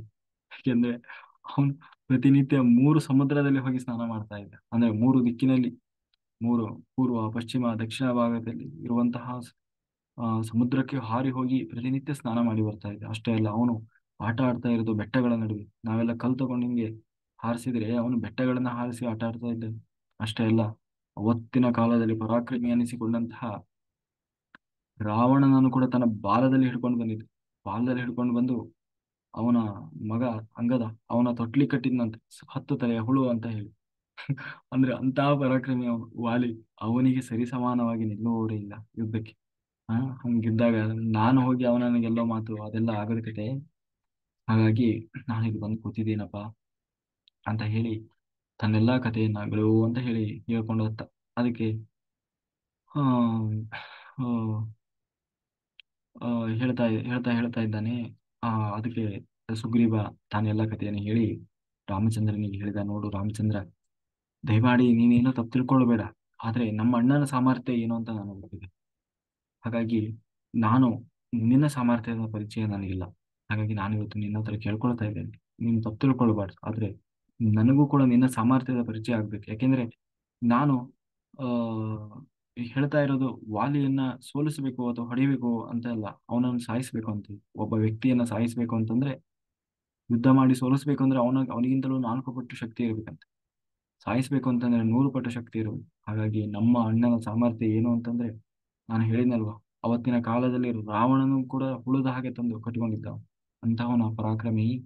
ಅವನನ್ನು ನೀನು ಸಾಯಿಸ್ಬೇಕಪ್ಪ ಅಂತಂದ್ರೆ ನಿನ್ನ ಶಕ್ತಿ ಸಾಮರ್ಥ್ಯದ ಬಗ್ಗೆ ನನಗೆ ಅರಿವು ಬೇಕಾಗಿದೆ ಅಂತ ಹೇಳಿ ತಾನು ಹೇಳಿದ. ಅದಕ್ಕೆ ರಾಮಚಂದ್ರ ನಕ್ಕು ಆಯ್ತು ಅಂತ ಹೇಳಿ, ಲಕ್ಷ್ಮಣನಿಗೆ ಸ್ವಲ್ಪ ಸಿಟ್ಟು ಬಂತು. ಇವನೇನು ನನ್ನ ಅಣ್ಣನನ್ನೇ ಪರೀಕ್ಷೆ ಮಾಡ್ಲಿಕ್ಕೆ ಬಂದಿದ್ದಾನಲ್ಲ ಅಂತ. ಆ ಆದರೂ ರಾಮಚಂದ್ರ ಸ್ವಲ್ಪ ಸಮಾಧಾನ ಮಾಡಿದ. ಆ ಕೊನೆಗೆ ಆ ಅಲ್ಲಿ ಹೇಳಿದ, ನೋಡು ಇಲ್ಲಿ ಆ ಏನು ಮಾಯಾವಿ ಏನಿದ್ದ, ಆ ಮಾಯಾವಿಯ ದೇಹ ಅಸ್ಥಿ ಬಿದ್ದಿದೆ, ಏನಲ್ಲ ಬೆಟ್ಟದ ಹಾಗೆ ಬಿದ್ದಿದೆ. ಅದನ್ನ ನೀನೇನಾದ್ರೂ ಇಲ್ಲಿಂದ ದೂರ ಬಿಸಾಕಿದೆ ಅಂತಾದ್ರೆ ನಿನ್ನ ಸಾಮರ್ಥ್ಯವನ್ನು ಮೆಚ್ಚುವಂಥದ್ದೇ. ಅದಕ್ಕೆ ರಾಮಚಂದ್ರ ಹೇಳ್ತಾನೆ, ಅದು ಬರೀ ಒಂದು ಕಾಲು ತಾಗ್ಸಿದ್ನಂತೆ, ಕಾಲು ಬೆರಳು. ಕೂಡ್ಲೆ ಅದು ಎಷ್ಟೋ 100 ಯೋಜನದಷ್ಟು ದೂರ ಹೋಗಿ ಬಿತ್ತಂತೆ. ಆಗ ಆ ಕೊನೆಗೆ ಇಷ್ಟಕ್ಕೆ ಒಪ್ಕೊಳ್ಳೋಣ. ಇಲ್ಲ, ಇಲ್ಲ, ಇಲ್ಲ. ಅವಾಗ ನಮ್ಮಣ್ಣ ಸಾಯಿಸಿದಾಗ ದೇಹ ಹಸಿ ಇತ್ತು. ಈಗ ಎಲ್ಲ ಅಸ್ಥಿಪಂಜರ ಆಗ್ಬಿಟ್ಟಿದೆ. ಅದಕ್ಕೆ ಇನ್ನು ನನಗೆ ಸಾಮರ್ಥ್ಯ ಇನ್ನು ನಂಬಿಕೆ ಬರ್ತಾ ಇಲ್ಲ. ಅದಕ್ಕೆ ಅವನು ತೋರಿಸಿದ, ನೋಡು ಇಲ್ಲಿ 7 ಮರ ಇದೆ. ಇವು 7 ಮರಗಳನ್ನ ದಿನನಿತ್ಯ ನಮ್ಮಣ್ಣ ಅದನ್ನ ಆ ಮರಗಳನ್ನ ಹಿಡ್ಕೊಂಡು ಅಲ್ಲಾಡಿಸ್ತಾ ಇದ್ವಿ. ಅಲ್ಲಾಡಿಸಿದ್ರೆ ಆ ಎಲೆ ಎಲ್ಲ ಕೆಲವು ಎಲೆ ಮಾತ್ರ ಅಲ್ಲಾಡ್ತಾ ಇದ್ವು. ಅಂದ್ರೆ ಆ ಮರವನ್ನು ಅಲ್ಲಾಡಿಸ್ಲಿಕ್ಕೆ ಸಾಧ್ಯ ಇಲ್ಲ, ಎಲ್ಲೋ ಒಂದೋ ಎರಡೋ ಎಲೆ ಅಲ್ಲಾಡ್ತಾ ಇದ್ವು. ಅಷ್ಟು ಬಲಿಷ್ಠವಾದಂತಹ ಮರಗಳು. ಅಲ್ಲ, ಅದರಲ್ಲಿ ಏನಿದೆ? ಯಾಕೆ ಅಂತಂದ್ರೆ ಆ ಹಾಗೆ ಅಷ್ಟು ಬಲಿಷ್ಠವಾದಂತಹ ಮರಗಳು, ಅದನ್ನ ನೀನೇನಾದ್ರೂ ನಿನ್ನ ಒಂದೇ ಒಂದು ಬಾಣದಿಂದ ಆ 7 ಮರವನ್ನ ಒಂದೇ ಬಾರಿಗೆ ತುಂಡರಿಸಿದೆ ಅಂತ ಆದ್ರೆ ನಾನು ನಿನ್ನ ಸಾಮರ್ಥ್ಯವನ್ನ ಒಪ್ಪಬಹುದು ಅಂತ ಹೇಳಿ. ಅದಕ್ಕೆ ರಾಮಚಂದ್ರ ಆಯ್ತು ಅಂತ ಹೇಳಿ ಆ ಬಾಣವನ್ನ ಬಿಟ್ಟು ಒಂದೇ ಬಾಣ, ಆ ಒಂದೇ ಬಾಣದಲ್ಲಿ ಆ 7 ಮರವನ್ನ ತುಂಡರಿಸಿ, ಅಷ್ಟೇ ಅಲ್ಲ, ಆ ಮರ, ಆ ಬಾಣ ಮತ್ತೆ ಮುಂದೆ ಹೋಗಿ ಕೊನೆ ಪಾತಾಳದವರೆಗೂ ಹೋಗಿದೆಯಂತೆ. ಪಾತಾಳದವರೆಗೂ ಹೋಗಿ ಅಲ್ಲಿರೋ ಎಷ್ಟೋ ರಾಕ್ಷಸರನ್ನೆಲ್ಲ ಕೊಂದು ಬಿಟ್ಟಿದ್ದಂತೆ. ಅಂದ್ರೆ ಅಷ್ಟು ರಾಮನ ಬಾಣ ಅಂತಂದ್ರೆ. ಅದನ್ನ ನೋಡಿ ಬಹಳ ಖುಷಿ ಆಗ್ಬಿಡ್ತು ಸುಗ್ರೀವನಿಗೆ. ಹೌದು. ಆಮೇಲೆ ಹೇಳ್ತಾರೆ, ಅದು ಆ 7 ಏನು ಮರಗಳು ಸುಮ್ಮನೆ ಮರ ಅಲ್ಲ. ಆ 7 ದೈತ್ಯರು ಮರದ ರೂಪದಲ್ಲಿ ಕೂತಿದ್ರು ತಪಸ್ಸು ಮಾಡ್ಲಿಕ್ಕೆ ಅಂತ ಹೇಳಿ. ಯಾಕೆ ತಪಸ್ಸು ಮಾಡ್ಬೇಕು ಅಂತಾರೆ, ಬೇರೆ ರೂಪದಲ್ಲಿ ಕೂತ್ರೆ ಸುಮ್ಮನೆ ಬಂದು ಅವರು ಇವರು ಬಂದು ತೊಂದರೆ ಮಾಡ್ತಾರೆ. ಅದಕ್ಕೆ ಆ ಮರಗಳ ರೂಪದಲ್ಲಿ ಯಾಕೆಂದ್ರೆ ಆ ರಾಕ್ಷಸರು ಅವ್ರು ಯಾವ ರೂಪದಲ್ಲಿ ಬೇಕಾದ್ರೆ ಮಾಯಾವಿಗಳು. ಅವರ ಆಸೆ ಏನಪ್ಪಾ ಅಂತಂದ್ರೆ ಅಲ್ಲಿ ತಪಸ್ಸಿ ಕೂತವ್ರನ್ನ ಹಿಂಗೆ ಕೊಂದು ಬಿಡಬಹುದಾ? ತಪ್ಪಲ್ವಾ? ಅಂತಂದ್ರೆ ಅದಕ್ಕೆ ಯಾಕೆ ಅಂತಂದ್ರೆ ಅವರು ಮುಂದೆ ಬ್ರಹ್ಮನಾಗಬೇಕು, ಬ್ರಹ್ಮ ಪದವಿಯಲ್ಲಿ ಕುತ್ಕೊಳ್ಬೇಕು ಅಂತ ಹೇಳಿ ತಪಸ್ ಮಾಡ್ತಾ ಇದ್ರು. ಅಲ್ಲ, ಈ ರಾಕ್ಷಸರು ಅಯೋಗ್ಯ ಹೋಗಿ ಬ್ರಹ್ಮ ಪದವಿಯಲ್ಲಿ ಕೂತ್ರೆ ಏನಾಗ್ತದೆ? ಹ? ಆ ಹಾಗಾಗಿ ಅವರನ್ನ ರಾಮಚಂದ್ರ ಈ ರೂಪದಲ್ಲಿ ಮುಗಿಸಿದ ಅಂತ ಹೇಳಿ ಆ ಒಂದು ಕಥೆಯನ್ನು ಹೇಳ್ತಾರೆ. ಕೊನೆಗೆ ಆ ಹೀಗೆ ನಿನ್ನ ಪರಾಕ್ರಮದ ಪರಿಚಯ ಆಯಿತು. ಹೀಗೆ ಎಲ್ಲ ಯಾವಾಗ ಆಯ್ತು ಕೂಡಲೇ ಈ ಕಡೆ ಸುಗ್ರೀವ ತಾನು ಆ ರೆಡಿ ಆಯ್ತ. ಹಂಗಾದ್ರೆ ಈಗ ಖಂಡಿತ ರಾಮಚಂದ್ರ ಏನೋ ವಾಲಿಯನ್ನ ಸೋಲಿಸ್ಬೋದು ಅಂತ ಹೇಳಿ ನಂಬಿಕೆ ಬಂತು. ಈಗ ಎಲ್ಲ ರೆಡಿ ಆದ್ರು. ಎಲ್ಲ ರೆಡಿಯಾಗಿ ಎಲ್ಲರೂ ಹೋದ್ರು. ಸುಗ್ರೀವ ಹೋಗಿ ಕರೆದ. ಸುಗ್ರೀವ, ಏಯ್ ವಾಲಿ ಬಾ, ನಿನ್ನ ತಾಕತ್ತಿದ್ರೆ ದಮ್ಮಿದ್ರೆ ಬಾ ಹೊರಗೆ ಯುದ್ಧ ಮಾಡುವ ಅಂತ ಹೇಳಿ. ಕೊನೆ ವಾಲಿ ಯೋಚನೆ ಮಾಡಿದ, ಇವನೇನಪ್ಪ ದಿನ ಹೊಡ್ತಾ ತಿಂದು ತಿಂದು ಜೀವ ಬದುಕಿದ್ರೆ ಸಾಕು ಅಂತ ಓಡೋಗಿ ಹೆದರಿ ಕೂತಿದ್ದಾನೆ, ಇವತ್ತು ಬಂದು ತಾಕತ್ತಿದ್ರೆ ಬಾ ಅಂತ ಹೇಳಿ ಬಂದು. ಯಾಕೆಂದ್ರೆ ಅವನಿಗೆ ಗೊತ್ತಿದೆ ಹೆಂಗಿದ್ರು ರಾಮ ಮರೆಯ. ಅದಕ್ಕೆ ಮೊದಲೇ ಇವರು ಪ್ಲಾನ್ ಮಾಡಿದ್ರು. ರಾಮ ಹೇಳಿದ, ನಾನು ಮರೆಯಲ್ಲಿ ನಿಂತು ಬಾಣ ಬಿಡ್ತಾನೆ, ನೀನು ಹೋಗಿ ಅವನು ಯುದ್ಧ ಕರಿ ಅಂತ ಹೇಳಿ. ಅದಕ್ಕೆ ಹೋಗಿ ಆ ಸುಗ್ರೀವ ಹೋಗಿ ಕರೆದ ಕೂಡಲೇ ಅವನು ಯಾರು ಕರೆದ್ರು ಇಲ್ಲ ಅಂತ ಹೇಳಂಗಿಲ್ಲ. ಆ ಹೆಂಗ ತಪ್ಪಿಸ್ಕೊಂಡು ಹೋಗಿದ್ದೆ, ನೀನಾಗೆ ಬಂದಿದ್ದೀಯ, ತಾಕತ್ತಿದ್ರೆ ಬಾ ಅಂತೀಯ ಅಂತ ಹೇಳಿ ವಾಲಿ ಬಂದ. ವಾಲಿ ಬಂದು ಹಿಡ್ಕೊಂಡು ಹೊಡಿ ಹೊಡಿ ಹೊಡಿ ಹೊಡಿ ಹೊಡೆದ. ಇವನು ಸುಗ್ರೀವ ಹೊಡೆತ ತಿಂದ. ಆದ್ರೆ ಪಾಪ ಅವನಿಗೆ ಏನೋ ಒಂದ್ ಕಡೆ ಖುಷಿ ಇದೆ ಹೊಡೆತ ತಿನ್ನೋದ್ರಲ್ಲೂ. ಏನಂದ್ರೆ ರಾಮನ್ ಬಾಣ ಈಗ ಬರ್ತದೆ ಆಗ್ ಬರ್ತದೆ, ಈಗ ಬರ್ತದೆ ಆಗ್ ಬರ್ತದೆ ಅಂತ ಕಾದ ಎಷ್ಟು ಕಾದು ಎಷ್ಟು ಹೊಡೆತ ತಿಂದ್ರು ರಾಮನ್ ಬಾಣ ಬರ್ಲೇ ಇಲ್ಲ. ಕೊನೆಗೆ ಗೊತ್ತಾಯ್ತು, ಇನ್ನೂ ನಾನು ಹೊಡೆತ ತಿಂದೆ ಅಂದ್ರೆ ನನ್ನ ಜೀವ ಉಳಿಯೋದು ಕಷ್ಟ ಇದೆ ಅಂತ ಹೇಳಿ ಪಾಪ ಮತ್ತೆ ತಪ್ಪಿಸ್ಕೊಂಡು ಓಡಿ ಹೋದ. ಓಡಿ ಹೋಗಿ ರಾಮನ ಹತ್ರ ಓಡೋಗಿ ಹೇಳ್ತಾನೆ, ನೋಡಯ್ಯ ನಿನ್ನ ಸವಾಸನೆ ಬೇಡ ಏನು, ನಿನ್ ನಂಬ್ಕೊಂಡು ನಾನು ಹೋಗಿ ನನ್ ಜೀವನೇ ಕಳ್ಕೊಬೇಕಾಗಿತ್ತು. ಆ ಆ, ಆ, ಹಂಗಾಗಿ ಆ, ಅಲ್ಲ ನೀನು ನಿನ್ ಕೈಯಲ್ಲಿ ಒಂದ್ ವೇಳೆ ಆಗಲ್ಲ ಅಂದಿದ್ರೆ ಮೊದ್ಲೇ ಹೇಳ್ಬೇಕಿತ್ತಲ್ಲ. ಈ ತರ ನನ್ನ ಸುಮ್ನೆ ಹೊಡೆತ ತಿಂದ್ ಬಂದಿಲ್ಲ. ಸುಮ್ನೆ ಹೊಡೆತ ಅಲ್ಲ, ಇನ್ನೊಂದ್ ಸ್ವಲ್ಪ ಹೊತ್ತಿಗೆ ನನ್ನ ಜೀವನ ತಗೊಂಡ್ಬಿಡ್ತಿದ್ದೆ ಅಂತ ಹೇಳಿ ನಾನು ಹೇಳಿದೆ. ಹ್ಮ್ ಹಾಗಾಗಿ ನಾನು ಇವತ್ತು ಜೀವ ಉಳಿಸ್ಕೊಂಡು ಬಂದಿದ್ದೆ, ಕಷ್ಟ ಆಗ್ಬಿಡ್ತು, ನೀನ್ ಹಿಂಗ್ ಮಾಡ್ತೀಯ ಅಂತ ಗೊತ್ತಾಗ್ಲಿಲ್ಲ ಅಂತ ಹೇಳಿ. ಆಗ ರಾಮಚಂದ್ರ ಹೇಳ್ತಾನೆ, ಹೌದು ಇಲ್ಲ ನನಗೆ ಹ್ಮ್, ಪಾಪ ಬಾಲ ಜೊತೆಗೆ ಹನುಮಂತ ಎಲ್ಲ ಪಾಪ ಅವನಿಗೆಲ್ಲ ಎಣ್ಣೆ ಗಿಣ್ಣೆ ಹಚ್ಚೋದು ಎಲ್ಲ ಹೀಗೆಲ್ಲ ಮಾಡ್ಲಿಕ್ಕೆ ಹೇಳಿದ. ಆಗ ರಾಮಚಂದ್ರ ಹೇಳಿದ, ಇಲ್ಲ ನನಗೆ ನಿಜವಾಗ್ಲೂ ಬಾಣ ಬಿಡಬೇಕು ಅಂತಾನೆ ಇದ್ದೆ. ಬಾಣ ಬಿಡಬೇಕು, ಇನ್ನೇನು ಅವನ್ನ ಸಾಯಿಸ್ಬಿಡ್ಬೇಕು ಅಂತ ಇದ್ದೆ. ಆ ಆದ್ರೆ ನನಗೆ ಇಬ್ರು ಯಾರ ಇದ್ರಲ್ಲಿ ಸುಗ್ರೀವ ಯಾರು, ವಾಲಿ ಯಾರು ಅಂತಾನೆ ಗೊತ್ತೇ ಆಗ್ಲಿಲ್ಲ. ಯಾಕೆಂದ್ರೆ ಇಬ್ರು ಒಂದೇ ತರ ಇದ್ದೆ, ಒಂದೇ ಹೈಟು, ಒಂದೇ ಮುಖಚರಿ. ಹಾಗಾಗಿ ಇದರಲ್ಲಿ ವಾಲಿ ಯಾರು ಸುಗ್ರೀವ, ಯಾಕೆಂದ್ರೆ ನಾವು ಏನೋ ಮಾಡ್ಲಿಕ್ಕೆ ಹೋಗಿ ಏನಾಗ್ತದೆ, ಕೊನೆ ನಾನು ವಾಲಿ ಹೊಡೆಯ ಹೋಗಿ ಸುಗ್ರೀವನು ಹೊಡೆಯುವ ಹಾಗೆ ಆಗ್ಬಾರ್ದು. ಅದಕ್ಕೆ ಆ ಇದ್ರಲ್ಲಿ ಆಶ್ಚರ್ಯ ಏನಿಲ್ಲ. ಈಗ ನೋಡಿ, ಒಂದಿಷ್ಟು ಈಗ ಕಪಿಸೇನೆ, ಒಂದು ಮಂಗಗಳೆಲ್ಲ ನಮ್ಮ ಮನೆ ಮುಂದೆ ಎಲ್ಲ ಬಂದ್ರೆ ಇವರೆಲ್ಲ ನಮ್ಗೆ ಗೊತ್ತಾಗ್ತದ, ಆ ಮಂಗ ಯಾವುದು ಈ ಮಂಗ ಯಾವುದು ಎಲ್ಲ ಒಂದೇ ತರ ಇರ್ತಾವಲ್ಲ. ಎಲ್ಲ ಒಂದೇ ತರ ಇರ್ತಾವ ಮಂಗ್ಯ. ಇನ್ನೇನು ಒಂಚೂರು ಒಂದ್ ದೊಡ್ಡ ಮಂಗ ಸಣ್ಣ ಮಂಗ ಅಂತ ಇರ್ತಾವ ಅಷ್ಟೇ. ಆ, ಹಂಗಾಗಿ ಎಲ್ಲ ಮಂಗ ಒಂದೇ ತರ ಇರ್ತಾವ. ಹಂಗೆ ಪಾಪ ಅದ್ರಲ್ಲಿ ಅವನು ಇವನಿಗೆ ರಾಮನಿಗೆ ಫಸ್ಟ್ ಟೈಮ್ ನೋಡ್ತಾ ಇದ್ದಾನೆ ಇವ್ನ, ಎಲ್ಲರೂ ಒಂದೇ ತರ ಇರ್ತಾರ ಅವರು, ವಾನರಲ್ಲ. ಹಂಗಾಗಿ ಅವನಿಗೆ ಕನ್ಫ್ಯೂಸ್ ಆಗಿರೋದ್ರಲ್ಲಿ ಏನು ಆಶ್ಚರ್ಯ ಇಲ್ಲ. ಆದ್ರೆ ಈ ರೂಪದಲ್ಲಿ ರಾಮ ಏನ್ ಹೇಳಿಕೊಟ್ಟಿದ್ದಾನೆ ಅಂತಂದ್ರೆ, ಆ ಸುಗ್ರೀವನಿಗೆ ಅರ್ಥ ಆಗ್ತಾ ಇಲ್ಲ. ಅಂದ್ರೆ ನೀನು ಎಂತ ದೊಡ್ಡ ತಪ್ಪು ಮಾಡ್ಲಿಕ್ಕೆ ಹೊಟ್ಟಿದ್ದೀವಿ ಇವತ್ತು, ನಿಮ್ಮ ಅಣ್ಣನನ್ನೇ ಕೊಲ್ಲಿಕ್ಕೆ ಹೊಟ್ಟಿದ್ದೀವಿ. ಅದಕ್ಕೆ ಅವನಿಗೆ ಮನವರಿಕೆ ಮಾಡಿಕೊಡ್ತಾ ಇದ್ದಾನೆ. ಏನು ಅಂದ್ರೆ, ನೀವು ಇಬ್ರು ಒಂದೇ ತರ ಇದ್ದೀರಿ. ಅಂದ್ರೆ ಆ ಆ ರಾಮ ಏನು, ಅಣ್ಣ ತಮ್ಮ ಇಬ್ರು ಒಂದೇ ರೂಪದಲ್ಲಿದ್ದೀರಿ. ನೋಡ್ಲಿಕ್ಕೂ ನಿಮ್ಮಂತ ಅಣ್ಣ ತಮ್ಮಿದ್ರು ಮತ್ತೆ ಇರ್ಲಿಕ್ಕೆ ಸಾಧ್ಯ ಇಲ್ಲ. ಅಂತಹ ಅಣ್ಣ ತಮ್ಮಂದಿರಾಗಿ ಅನ್ಯೋನ್ಯವಾಗಿ ಬದುಕಬೇಕಾದವ್ರು ಇವತ್ತು ಒಬ್ಬರೊಬ್ಬರಿಗೆ ಜಗಳ ಮಾಡ್ತಾ ದ್ವೇಷ ಮಾಡ್ತಾ ಅವನನ್ನೇ ನೀವು ಸಾಯಿಸುವ ಮಟ್ಟಕ್ಕೆ ನೀವು ದ್ವೇಷ ಮಾಡ್ತಾ ಇದ್ದೀರಲ್ಲ ಅಂತ ಹೇಳಿ ಆ ಅವನಿಗೆ ಒಂದ್ ರೀತಿ, ಯಾಕೆಂದ್ರೆ ಇವತ್ತು ಸುಗ್ರೀವ ಕೇಳ್ಕೊಳ್ತಾ ಇರೋದು ವಾಲಿಯನ್ನ ಸೋಲಿಸಿ ಅಥವಾ ರಾಜ್ಯ ಬೇಕೋ ಅಲ್ಲ, ಅವನು ಸಾಯಿಸಬೇಕು ಅಂತ ಕೇಳ್ತಾ ಇದ್ದ. ಹಾಗಾಗಿ ತಪ್ಪಲ್ಲ ಅದು, ಅಣ್ಣನನ್ನೇ ಸಾಯಿಸ್ಲಿಕ್ಕೆ ಹೊಟ್ಟಿದ್ದಾನಲ್ಲ. ಹಾಗಾಗಿ ಅವನಿಗೆ ಸ್ವಲ್ಪ ಅರಿವು ಬರಲಿ, ಕೊನೆಯ ಕ್ಷಣದಲ್ಲಾದ್ರೂ ಅಯ್ಯೋ ಬೇಡ ನಮ್ಮ ಅಣ್ಣ ಪಾಪ ಅಂತ ಹೇಳಿ ಅವನಿಗೆ ಏನಾದ್ರೂ ಆ ಮನಸ್ಸೇನಾದ್ರೂ ಬದಲಾಯಿಸ್ಕೊಳ್ತಾನ ಅಂತ ಹೇಳಿ ರಾಮಚಂದ್ರ ಬೇಕು ಅಂತಲೇ ತಾನು ಬಾಣ ಬಿಡ್ಲಿಲ್ಲ. ಎರಡನೇದಾಗಿ ನಾವು ಏನೋ ಮಾಡ್ಲಿಕ್ಕೆ ಹೋಗಿ ಏನೋ ಆಗ್ಬಾರ್ದು, ಅದರಲ್ಲೂ ಮೂಲಕ್ಕೆ ಹೊಡೆತ ಬೀಳಬಾರ್ದು. ಯಾಕೆಂದ್ರೆ ನೀವಿಬ್ರು ಅಣ್ಣ ತಮ್ಮಂದಿರು. ಯಾಕೆಂದ್ರೆ ಅಣ್ಣ ತಮ್ಮನ ಜಗಳ ಆ ಈ ದಾಯಾದಿಗಳಂದ್ಮೇಲೆ ಜಗಳ ಮಾಡ್ಕೊಳ್ತಾರೆ. ಸಣ್ಣವರಿದ್ದಾಗಲೂ ಹೊಡೆದಾಡ್ತಾರೆ, ದೊಡ್ಡವರಾದ್ಮೇಲೂ ಹೊಡೆದಾಡ್ತಾರೆ. ಸಣ್ಣವರಿದ್ದಾಗ ನನಗೆ ಅದು ಇದು ಅಂತ ಹೊಡೆದಾಡ್ತಾರೆ, ನನಗೆ ಅದು ಕೊಡ್ಲಿಲ್ಲ ಇದು ಕೊಡ್ಲಿಲ್ಲ, ನಂದದು ಇದರಿಂದದು. ಸ್ವಲ್ಪ ದೊಡ್ಡಗಾದ್ಮೇಲೆ ಜೊತೆಗೆ ಹ್ಮ್ ಇವರು ಯಾರು ಮೇಡಮ್ ಅವರ ಜೊತೆಗೆ ಇರ್ತಾರೆ, ಇಬ್ರು ಸೇರಿ ಹೊಡೆದಾಡ್ತಾರೆ ಅಷ್ಟೇ. ಅವಾಗ ಏನಾಗ್ತದೆ, ಆ ಅದಕ್ಕೆ ಹೇಳ್ತಾ ಇದ್ದೇನೆ, ಮೂರು ಅಣ್ಣ ತಮ್ಮಂದಿರ ಜಗಳದಲ್ಲಿ ಮೂರನೆಯವರು ಮಧ್ಯೆ ಭಾಗಿಯಾಗಬಾರ್ದು. ಅದು ತಪ್ಪಾಗ್ತದೆ. ಯಾಕೆಂದ್ರೆ ಇವತ್ತು ಅವರು ಹೊಡೆದಾಡ್ತಾರೆ, ನಾಳೆ ಒಂದಾಗ್ತಾರೆ. ಬಕ್ರ ಆಗೋದು ಯಾರು, ಮಧ್ಯದ ಮೂರನೆಯವರೇ. ಕೊನೆ ಇಬ್ರು ಸೇರಿ ಇವನಿಗೆ ಬೈತಾರೆ. ಹೀಗಾಗಿ ನಾನು ಮೂರನೆಯವನಾಗಿ ನೀನ್ ಕರೆದ್ರೂ ಕೂಡ ಅಣ್ಣ ತಮ್ಮನ ಜಗಳದಲ್ಲಿ ನಾನು ಬರಬಾರ್ದು. ಹಾಗಾಗಿ ಆ ರೂಪದಲ್ಲೂ ಕೂಡ ನಾನು ಯೋಚನೆ ಮಾಡಿದೆ. ಆ, ನೋಡೋಣ ನಿಮಗೆ ಒಂದು ವೇಳೆ ಆ ಅಣ್ಣ ತಮ್ಮ ಜೊತೆಗೆ ಆ ಕೊನೆ ನಿಮ್ ಒಳಗೆ ಏನಾದ್ರು ಬಂದ್ರು ಬರ್ಬೋದಲ್ವಾ, ಅಯ್ಯೋ ನಮ್ಮಣ್ಣ ನಮ್ಮ ತಮ್ಮ ಅಂತ ಹೇಳಿ. ಕೊನೆ ಎಲ್ಲದಕ್ಕಿಂತ ಹೆಚ್ಚಾಗಿ ಸಾಮಾನ್ಯವಾಗಿ ಮನುಷ್ಯನಿಗೆ ಎಂತಹ ದ್ವೇಷವೇ ಇರಲಿ, ಇನ್ನೇನು ಅವ್ರು ಸತ್ತೋಗ್ತಾರೆ ಅಂತ ಗೊತ್ತಾದ್ಮೇಲೆ ಸಾಮಾನ್ಯವಾಗಿ ದ್ವೇಷ ಕಡಿಮೆ ಆಗ್ತದೆ ಅಲ್ವಾ. ನೋಡಿ ಕೆಲವರು ಇರ್ತಾರೆ, ಜಗಳ ಮಾಡಿರ್ತಾರೆ, ಎಷ್ಟೆಲ್ಲ ಜಗಳ ಅಂತಂದ್ರೆ ನಿನ್ನ ಹೆಣಕ್ಕೂ ಬರಲ್ಲ, ನಾನು ನಿನ್ನ ಮುಖ ನೋಡಲ್ಲ, ಸಾಯಿ ನನ್ನ ಜೀವ ಇರೋವರೆಗೂ ನಿನ್ನ ಮುಖ ನೋಡಲ್ಲ, ಹಿಂಗೆಲ್ಲ ಬೈಕೊಂಡು ಜಗಳ ಮಾಡಿ ದೂರ ಹೋಗಿ ಕೊನೆಗೆ ಅವನಿಗೇನೋ ಆರೋಗ್ಯದಲ್ಲಿ ಏನೋ ಸಮಸ್ಯೆ ಆಯ್ತು, ಹಾಸ್ಪಿಟ್ಲಲ್ಲಿ ಹಾಕಿದ್ದಾರೆ, ICU ಇದ್ದಾರೆ, ಇನ್ನೇನು ಉಳಿಯೋದೇ ಕಷ್ಟ ಅಂದಾಗ ಎಂತವ್ರಾದ್ರೂ ಹೋಗಿ ಒಂದ್ಸರಿ ಜೀವ ಬಿಡೋದ್ರೊಳಗೆ ಒಂದ್ಸರಿ ಹೋಗಿ ನೋಡ್ಕೊಂಡ್ ಬರೋಣ. ಆ ಈ ತರ ಏನೋ ಒಂದ್ ರೀತಿ ಹೋಗಿ ಅಂದ್ರೆ ಹ್ಮ್ ಸಾಯ್ತಾರೆ ಅಂತ ಗೊತ್ತಾದಾಗ ಆ ದ್ವೇಷ ಅನ್ನೋದು ಮರೆಯಾಗ್ತದೆ. ಹಾಗೆ ಇವನಿಗೆ ಸುಗ್ರೀವನಿಗೆ ಪಕ್ಕಾ ಗೊತ್ತಾಗಿದೆ, ನಮ್ಮಣ್ಣ ಹೇಗಿದ್ರು ಸಾಯ್ತಾನೆ ರಾಮನ ಬಾಣದಲ್ಲಿ ಅಂತ ಹೇಳಿ ಹೋಗ್ಲಿ ಈ ಕ್ಷಣದಲ್ಲಾದ್ರೂ ಅಣ್ಣನ ಮೇಲೆ ಏನಾದ್ರೂ ಸ್ವಲ್ಪ ಆಸೆ ಬಂದು ಬೇಡ ಬಿಟ್ಬಿಡತ್ಲ ಹೋಗ್ಲಿ ಅಂತ ಈ ತರ ಏನಾದ್ರೂ ಹೇಳ್ಕೊಂತಾನ ನೋಡೋಣ ಅಂತ ಹೇಳಿ ರಾಮ ಸುಮ್ಮನೆ ಇದ್ದ.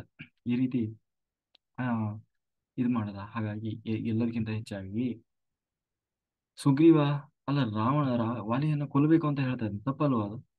ಅದಕ್ಕೆ ಅವನು ಶಿಕ್ಷೆ ಕೊಡ್ಬೇಕಲ್ವಾ? ತಪ್ಪು ಯಾರಿಗೆ ಶಿಕ್ಷೆ ಕೊಡ್ಬೇಕು? ಅದಕ್ಕೆ ವಾಲಿ ಕೈಯಲ್ಲಿ ಸರಿ ಹೊಡೆಸಿದ. ಎಷ್ಟಂತ ಜೀವ ಇನ್ನೇನು ಹೋಯ್ತು ಹೋಯ್ತು ಅನ್ನೋಷ್ಟು ಹೊಡೆಸಿದ, ಸರಿ ಹೊಡೆಸಿದ. ನನ್ನನ್ನೇ ಸಾಯಿಸ್ಲಿಕ್ಕೆ ಪ್ಲಾನ್ ಮಾಡಿದೀಯ ಅಂತ ಅಂತ ಹೇಳಿ. ಅದಕ್ಕೆ ಆದ್ರೆ ಪುನಃ ತಾನು ಕೇಳ್ತಾ ಇದ್ದಾನೆ. ಇಲ್ಲ, ಅವನು ಮತ್ತೆ ಏನು ಬದಲಾವಣೆ ಆದ ಹಾಗೆ ಕಾಣಲಿಲ್ಲ ಸುಗ್ರೀವ. ಪುನಃ ತಾನು ಹೋಗ್ತಾನೆ. ಆಗ ಹನುಮಂತ ಒಂದು ಉಪಾಯ ಮಾಡ್ತಾನೆ. ಈಗ ನಾನು ಒಂದು ಹಾರ ತಂದು ಹಾಕ್ತೀನಿ, ಹೂವಿನ ಹಾರ. ನೀನು ಹಾರ ಹಾಕೊಂಡು ಹೋಗು, ಆಯ್ತಾ? ಆ ಆವಾಗ ಗೊತ್ತಾಗ್ತದೆ ಇದ್ರಲ್ಲಿ ವಾಲಿ ಯಾರು ಸುಗ್ರೀವ ಯಾರು ಅಂತ ಹೇಳಿ. ಪುನಃ ಹನುಮಂತ ತಂದು ಕೊಡ್ತಾನೆ, ಲಕ್ಷ್ಮಣ ಅವನಿಗೆ ಹಾರ ಹಾಕಿ ಕಳಿಸ್ತಾನೆ. ಈಗ ಪುನಃ ಮರೆಯಲ್ಲಿ ನಿಂತುಕೊಳ್ತಾರೆ. ಮುಂದೆ ಏನಾಗ್ತದೆ ಅನ್ನೋದನ್ನ ನಾವು ನಾಳೆ ದಿವಸ ನೋಡೋಣ. ಕಾಯಿನ ವಾಚ ಮನಸ್ಸಿಂದ ಇರುವ ಬುದ್ಧಾತ್ಮ ನಾವು ಹೃದಯ ಸ್ವಭಾವ ರೋಮಿ ದಿವಸಕಲಂ ಪರಸ್ಮೈ ನಾರಾಯಣ ಇದು ಸಮರ್ಪಯಾಮಿ. ನನ್ನೊಳಗೆ ಹರಿವಾಯುಗುರುಗಳು ನಿಂತು ಏನು ಹೇಳಿಸಿದರೂ ಅಷ್ಟೇ ಹೇಳುವ ಸಾಮಾನ್ಯ ಪ್ರಯತ್ನ ಮಾಡಿದ್ದೇನೆ. ಏನೇ ಲೋಪದೋಷ ಇದ್ದರೂ ಅದು ನನ್ನ ತಪ್ಪಿನಿಂದ ಬಂದು ಸುಜ್ಞಾನವಿಲ್ಲವೋ ಭಗವಂತನದ್ದು ಹೇಳಿದ. ಇಲ್ಲಿಯವರೆಗೆ ಜೂಮ್ ಯೂಟ್ಯೂಬ್ ಫೇಸ್ಬುಕ್ನಲ್ಲಿ ವೀಕ್ಷಿಸಿದಂತೆ ಎಲ್ಲ ಧ್ಯಾನಯೋಗಿ ಬಂಧುಗಳಿಗೆ ಅನಂತ ಕೋಟಿ ಧನ್ಯವಾದಗಳು. ಸರ್ವಾಂಶ ಕೃಷ್ಣಾರ್ಪಣಮಸ್ತು. ಆಯ್ತು ಮಾಸ್ಟರ್ಸ್, ಯಾರಿಗಾದ್ರೂ ಏನಾದ್ರು ಡೌಟ್ಸ್ ಇದ್ರೆ ಹ್ಯಾಂಡ್ ರೈಸ್ ಮಾಡಿ ಮಾತಾಡಿ ಬೇಗ ಬೇಗ. ಆಮೇಲೆ ಇವತ್ತು ಏಕಾದಶಿ ಇದೆ. ಎಷ್ಟು ಜನ ಏಕಾದಶಿ ಮಾಡಿದ್ದೀರಿ ನೋಡೋಣ, ಟೆಕ್ಸ್ಟ್ ಎಲ್ಲ ಹಾಕಿ ಎಸ್ ಅಂತ. ಆಮೇಲೆ ಎಷ್ಟು ಜನ ನಿರ್ಜಲ ಮಾಡಿದ್ದೀರಿ, ಎಷ್ಟು ಜನ ಹಣ್ಣು ತಿಂದು ಮಾಡಿದ್ದೀರಿ, ಎಷ್ಟು ಜನ 3 ಸಲ ಉಪ್ಪಿಟ್ಟು ತಿಂದು ಮಾಡಿದ್ದೀರಿ ಉಪಹಾರ ಅಂತ ಹೇಳಿ. ಎಷ್ಟು ಜನ ಅವಲಕ್ಕಿ ತಿಂದು ಮಾಡಿದ್ದೀರಿ. ಇವತ್ತು ಪಾಪ ವಿಮೋಚನೆ ಏಕಾದಶಿ ಅಂತ ಹೇಳಿ ಇವತ್ತಿನದ್ದು. ಪಾಪ ವಿಮೋಚನೆ ಏಕಾದಶಿ ಅಂದ್ರೆ ನಾವು ಏನೇ ಪಾಪ ಮಾಡಿದ್ರು ಕೂಡ ಸರ್ವ ಪಾಪ ಆ ಆ ಪಾಪವನ್ನ ಪರಿಹಾರ ಮಾಡುವಂತಹ ಏಕಾದಶಿ ಇದು ಅಂತ ಹೇಳಿ ಕಥೆಯನ್ನ ಪದ್ಮಪುರಾಣದಲ್ಲಿ ಕೃಷ್ಣ ಅದು ಪದ್ಮಪುರಾಣದಲ್ಲಿ ಬರ್ತದೆ. ಕೃಷ್ಣ ಧರ್ಮರಾಜನಿಗೆ ಹೇಳ್ತಾನೆ ಈ ಏಕಾದಶಿ ಮಹತ್ವ ಏನು ಹೇಳು ಅಂತ ಹೇಳಿದಾಗ, ಆಗ ಹೇಳ್ತಾನೆ ಅಂದ್ರೆ ಇದು ಪಾಪ ವಿಮೋಚನೆ ಏಕಾದಶಿ, ನಮ್ಮ ಮಾಡಿದಂತಹ ಸಮಸ್ತ ಪಾಪಗಳನ್ನು ಕೂಡ ಕಳೆದುಕೊಳ್ಳಿಕ್ಕೆ ಇರುವಂತಹ ಒಂದು ಒಳ್ಳೆ ಏಕೈಕ ಮಾರ್ಗ. ಹಾಗೆ ಎಲ್ಲರೂ ಅದನ್ನು ಆಚರಿಸ್ಬೇಕು ಅಂತ ಹೇಳಿ. Very good. ನೋಡಿ, ದಿವ್ಯಾ ಮಾಸ್ಟರು ನಿರ್ಜಲ ಉಪವಾಸ ಮಾಡಿದ್ದಾರೆ. ಅನಿತಾ ಮಾಸ್ಟರು ಒಳ್ಳೆ ಭರ್ಜರಿ ಕಲ್ಲಂಗಡಿ ಬ್ಯಾಟಿಂಗ್ ಮಾಡಿದ್ದಾರೆ. ಮತ್ತೆ ಇನ್ನು ಯಾರ್ಯಾರು? ಇಂದಿರಾ ಮಾಸ್ಟರು ನಿರ್ಮಲ ಉಪವಾಸನ, ನಿರ್ಮಲ ಅಲ್ಲ ನಿರ್ಜಲ. ನಿರ್ಜಲ ಅಂದ್ರೆ ನೀರನ್ನು ಕುಡಿಯದೆ ಅಂದ್ಮೇಲೆ ಮತ್ತೆ ಏನೂ ತಗೊಳಂಗಿಲ್ಲ ಅಂತ. ನೀರಿಗೆ ನಾವೆಲ್ಲ ನೋಡಿ ನಿರ್ಜಲ ಉಪವಾಸ ಮಾಡ್ತೀವಿ. ಆಮೇಲೆ ಇವರೆಲ್ಲ ಮತ್ತೆ ಯಾರು ಮಾಡಿದ್ದಾರೆ? ಇನ್ನು ತುಂಬಾ ಜನ ಮಾಸ್ಟರ್ಸ್ ಇದ್ದಾರೆ. ಇವತ್ತು ಬಹಳ ಜನ ಕೇಳ್ಕೊಂಡಿದ್ರು. ಹಾಗೆ ಮಾಡ್ಬೇಕು. ಆಮೇಲೆ ನಮ್ಮ ಪತ್ರಿಜಿಯವರೇ ಹೇಳಿದ್ರು ಅವಾಗ ಉಪವಾಸಗಳನ್ನೆಲ್ಲ ಮಾಡಬೇಕು. ಉಪವಾಸ, ಮೌನ ಇವನ್ನೆಲ್ಲ ನಮ್ಮ ಆಧ್ಯಾತ್ಮ ಸಾಧನೆಯ ಜೊತೆಗೆ ಅಳವಡಿಸಿಕೊಳ್ಬೇಕು ಸಾಧನೆಗೆ ಅಂತ ಹೇಳಿ. ಯಾವ್ಯಾವತ್ತೋ ಮಾಡೋದಕ್ಕಿಂತ ಏಕಾದಶಿ ದಿವಸ ಮಾಡಿಬಿಟ್ರೆ ರಗಳಿದೆ.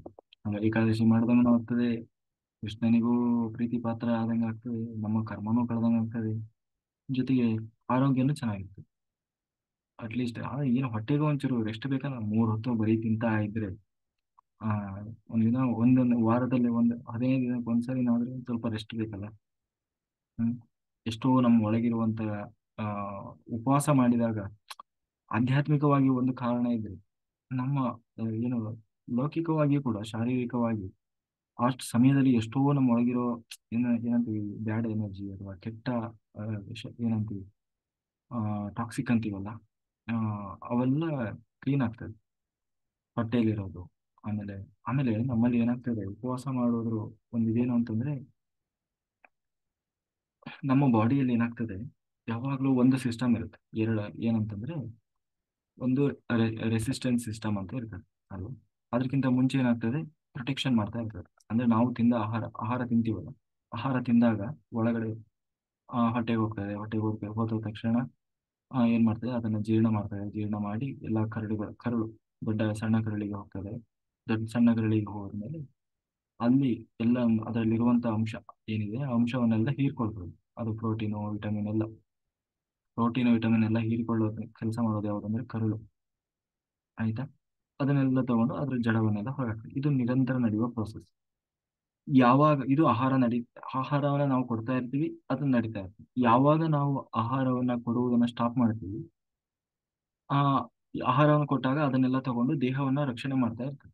ಅಂದ್ರೆ ದೇಹಕ್ಕೆ ಬೇಕಾದಂತ ಎಲ್ಲ ವಿಟಮಿನ್ ಅದು ಇದು ಎಲ್ಲ ದೇಹದ ಅಂಗಾಂಗಗಳಿಗೆಲ್ಲ ಸರಬರಾಜು ಮಾಡ್ತಾ ಇರ್ತದೆ. ಅದನ್ನ ಎಲ್ಲಿಂದ ಪಡ್ಕೊಳ್ತದೆ? ನಾವು ತಿನ್ನುವ ಆಹಾರದಿಂದ ಪಡ್ಕೊಳ್ತಾ ಇರ್ತೀವಿ. ನಾವು ಉಪವಾಸ ಮಾಡಿ ಖಾಲಿ ಹೊಟ್ಟೆ ಇದ್ದಾಗ ಯಾವಾಗ ಅದು ಹೊಟ್ಟೆ ಖಾಲಿ ಇದೆ ಅಂತ ಗೊತ್ತಾಗ್ತದೆ, ಅದು ನಮಗೆ ಮೆಸೇಜ್ ಕೊಡ್ಲಿಕ್ಕೆ ಶುರು ಆಗ್ತದೆ. ಎಲ್ಲಿ ತಲೆಯಲ್ಲಿ ಇನ್ನು ಇಂಟ್ಯೂಷನ್ ಬರ್ತದೆ. ನೀನು ಊಟ ಮಾಡು, ಊಟ ಮಾಡು, ಊಟ ಮಾಡು ಅಂದ್ರೆ ಹಸುವಾದಾಗ ನಮ್ಗೆ ಅನಿಸ್ತದಲ್ಲ, ಊಟ ಮಾಡಬೇಕು, ಹೊಟ್ಟೆ ಹಸಿತಾ ಇದೆ. ಹಾಗೆ ನಮಗೆ ಹೊಟ್ಟೆ ನೋಡಿ ಹೊಟ್ಟೆ ಹಸಿದಾಗ ಕೆಲವರಿಗೆ ಏನಾದ್ರೂ ಸಿಕ್ಕರೆ ಸಾಕು, ಅದು ಉಪ್ಪಾಯ್ತು, ಖಾರ ಆಯ್ತು, ಹುಳಿ ಆಯ್ತು ಏನೋ ಗೊತ್ತಿಲ್ಲ, ಸುಮ್ಮನೆ ಭಗ ಭಗವ ತಿಂದು ಬಿಡ್ತಾರೆ. ಹಂಗೆ ಅನಿಸ್ತಾ ಇರ್ತದೆ, ಬೇಕು ಅಂತಾರೆ.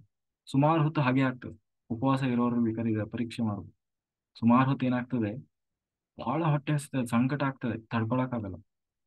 ಆ ಏನಾದ್ರೂ ತಿಂದ್ರೆ ಸಾಕಪ್ಪ ಅನಿಸ್ತಾ ಇರ್ತದೆ. ಏನಾದ್ರೂ ಸಿಕ್ಕರೆ ತಿಂದ್ಬಿಡೋಣ ಸಾಕು, ಈ ಉಪವಾಸ ಮಧ್ಯಾಹ್ನ ತನಕ ಮಾಡಿದೀನಿ ಸಾಕು, ಸಂಜೆವರೆಗೂ ಸಾಕು ಅನ್ನೋಷ್ಟು ಇದಾಗ್ಬಿಡ್ತದೆ. ಯಾವಾಗ ಅದೊಂದಿಷ್ಟು ಸಮಯ, ಯಾವಾಗ ಹಾಗ ಅನ್ಸಿದಾಗ್ಲೂ ಕೂಡ ನಾವು ಅದಕ್ಕೆ ಆಹಾರ ಕೊಡದೆ ಸ್ಟಾಪ್ ಮಾಡ್ತೀವಿ, ಅವಾಗ ಏನಾಗ್ತದೆ, ನಿಧಾನವಾಗಿ ಹಸಿವು ಕಡಿಮೆ ಆಗ್ಲಿಕ್ಕೆ ಶುರು ಆಗ್ತದೆ. ಯಾಕೆ ಅಂತಂದ್ರೆ ನಮ್ಮ ದೇಹ ಏನಾಗ್ತದೆ, ಅದಕ್ಕೆ ಗೊತ್ತಾಯ್ತು ಆಹಾರ ಸಿಗ್ಲಿಲ್ಲ, ಅದು ದೇಹನ ರಕ್ಷಣೆ ಮಾಡಿ ಅದು ದಿನನಿತ್ಯ ಎಲ್ಲ ದೇಹಕ್ಕೆ ಏನ್ ಕೊಡಬೇಕು ಅದನ್ನು ಕೊಡ್ಲಿಕ್ಕೆ ಅದು ಏನು ಪ್ರೋಟೀನ್ ವಿಟಮಿನ್ ಅದನ್ನೆಲ್ಲ ತಗೊಳ್ಬೇಕಲ್ಲ. ಅದಕ್ಕೆ ಏನ್ ಮಾಡ್ತದೆ, ಅದು ಆಲ್ರೆಡಿ ನಮ್ಮ ದೇಹದಲ್ಲಿ ಎಕ್ಸೆಸ್ ಆಗಿ ಉಳ್ಕೊಂಡಿರ್ತದೆ. ಪ್ರತಿನಿತ್ಯ ಏನ್ ಮಾಡ್ತದೆ, ಪ್ರತಿನಿತ್ಯ ನಾವು ಕೊಟ್ಟಿರೋ ಆಹಾರದಲ್ಲಿ ತಗೊಂಡು ನಮ್ಮ ದೇಹಕ್ಕೆ ಎಷ್ಟು ಬೇಕೋ ಅಷ್ಟು ಕೊಟ್ಟು ಉಳಿದಿದ್ದನ್ನು ಹಂಗೆ ಸ್ಟೋರ್ ಮಾಡಿಟ್ಟಿರ್ತದೆ. ಅದನ್ನೇ ನಾವು ಕೊಬ್ಬು, ಕೊಲೆಸ್ಟ್ರಾಲ್, ಅಥವಾ ನಮ್ಮ ಈ ಸ್ಕಿನ್ ಏನಿದೆ ಅದ್ರ ಕೆಳಗಡೆ ಅಡಿಪೋಸ್ ಅಂತ ಒಂದು ಸೆಲ್ ಇರ್ತದೆ, ಅದರಲ್ಲಿ ಸ್ಟೋರ್ ಆಗಿರ್ತದೆ ಎಲ್ಲ ಕೊಲೆಸ್ಟ್ರಾಲ್. ಅದನ್ನ ಅದು ಯುಟಿಲೈಸ್ ಮಾಡ್ಲಿಕ್ಕೆ ಶುರು ಮಾಡ್ತದೆ, ಅಂದ್ರೆ ಬಳಸ್ಕೊಳ್ಳಿಕ್ಕೆ ಶುರು ಆಗ್ತದೆ. ಕೊಬ್ಬು ಕೊಬ್ಬನ್ನ ಬಳಸಿ ಅದರಲ್ಲಿರುವಂತ ಎಲ್ಲ ಇದನ್ನ ನಮ್ಮ ದೇಹಕ್ಕೆ ಕೊಡ್ಲಿಕ್ಕೆ ಶುರು ಆಗ್ತದೆ. ಯಾವಾಗ ಆ ಪ್ರೋಸೆಸ್ ಶುರು ಆಯ್ತು, ನಿಮಗೆ ಹಸಿವು ಸ್ಟಾಪ್ ಆಗ್ತದೆ. ಹಸಿವಾಗಲ್ಲ ಅವಾಗ.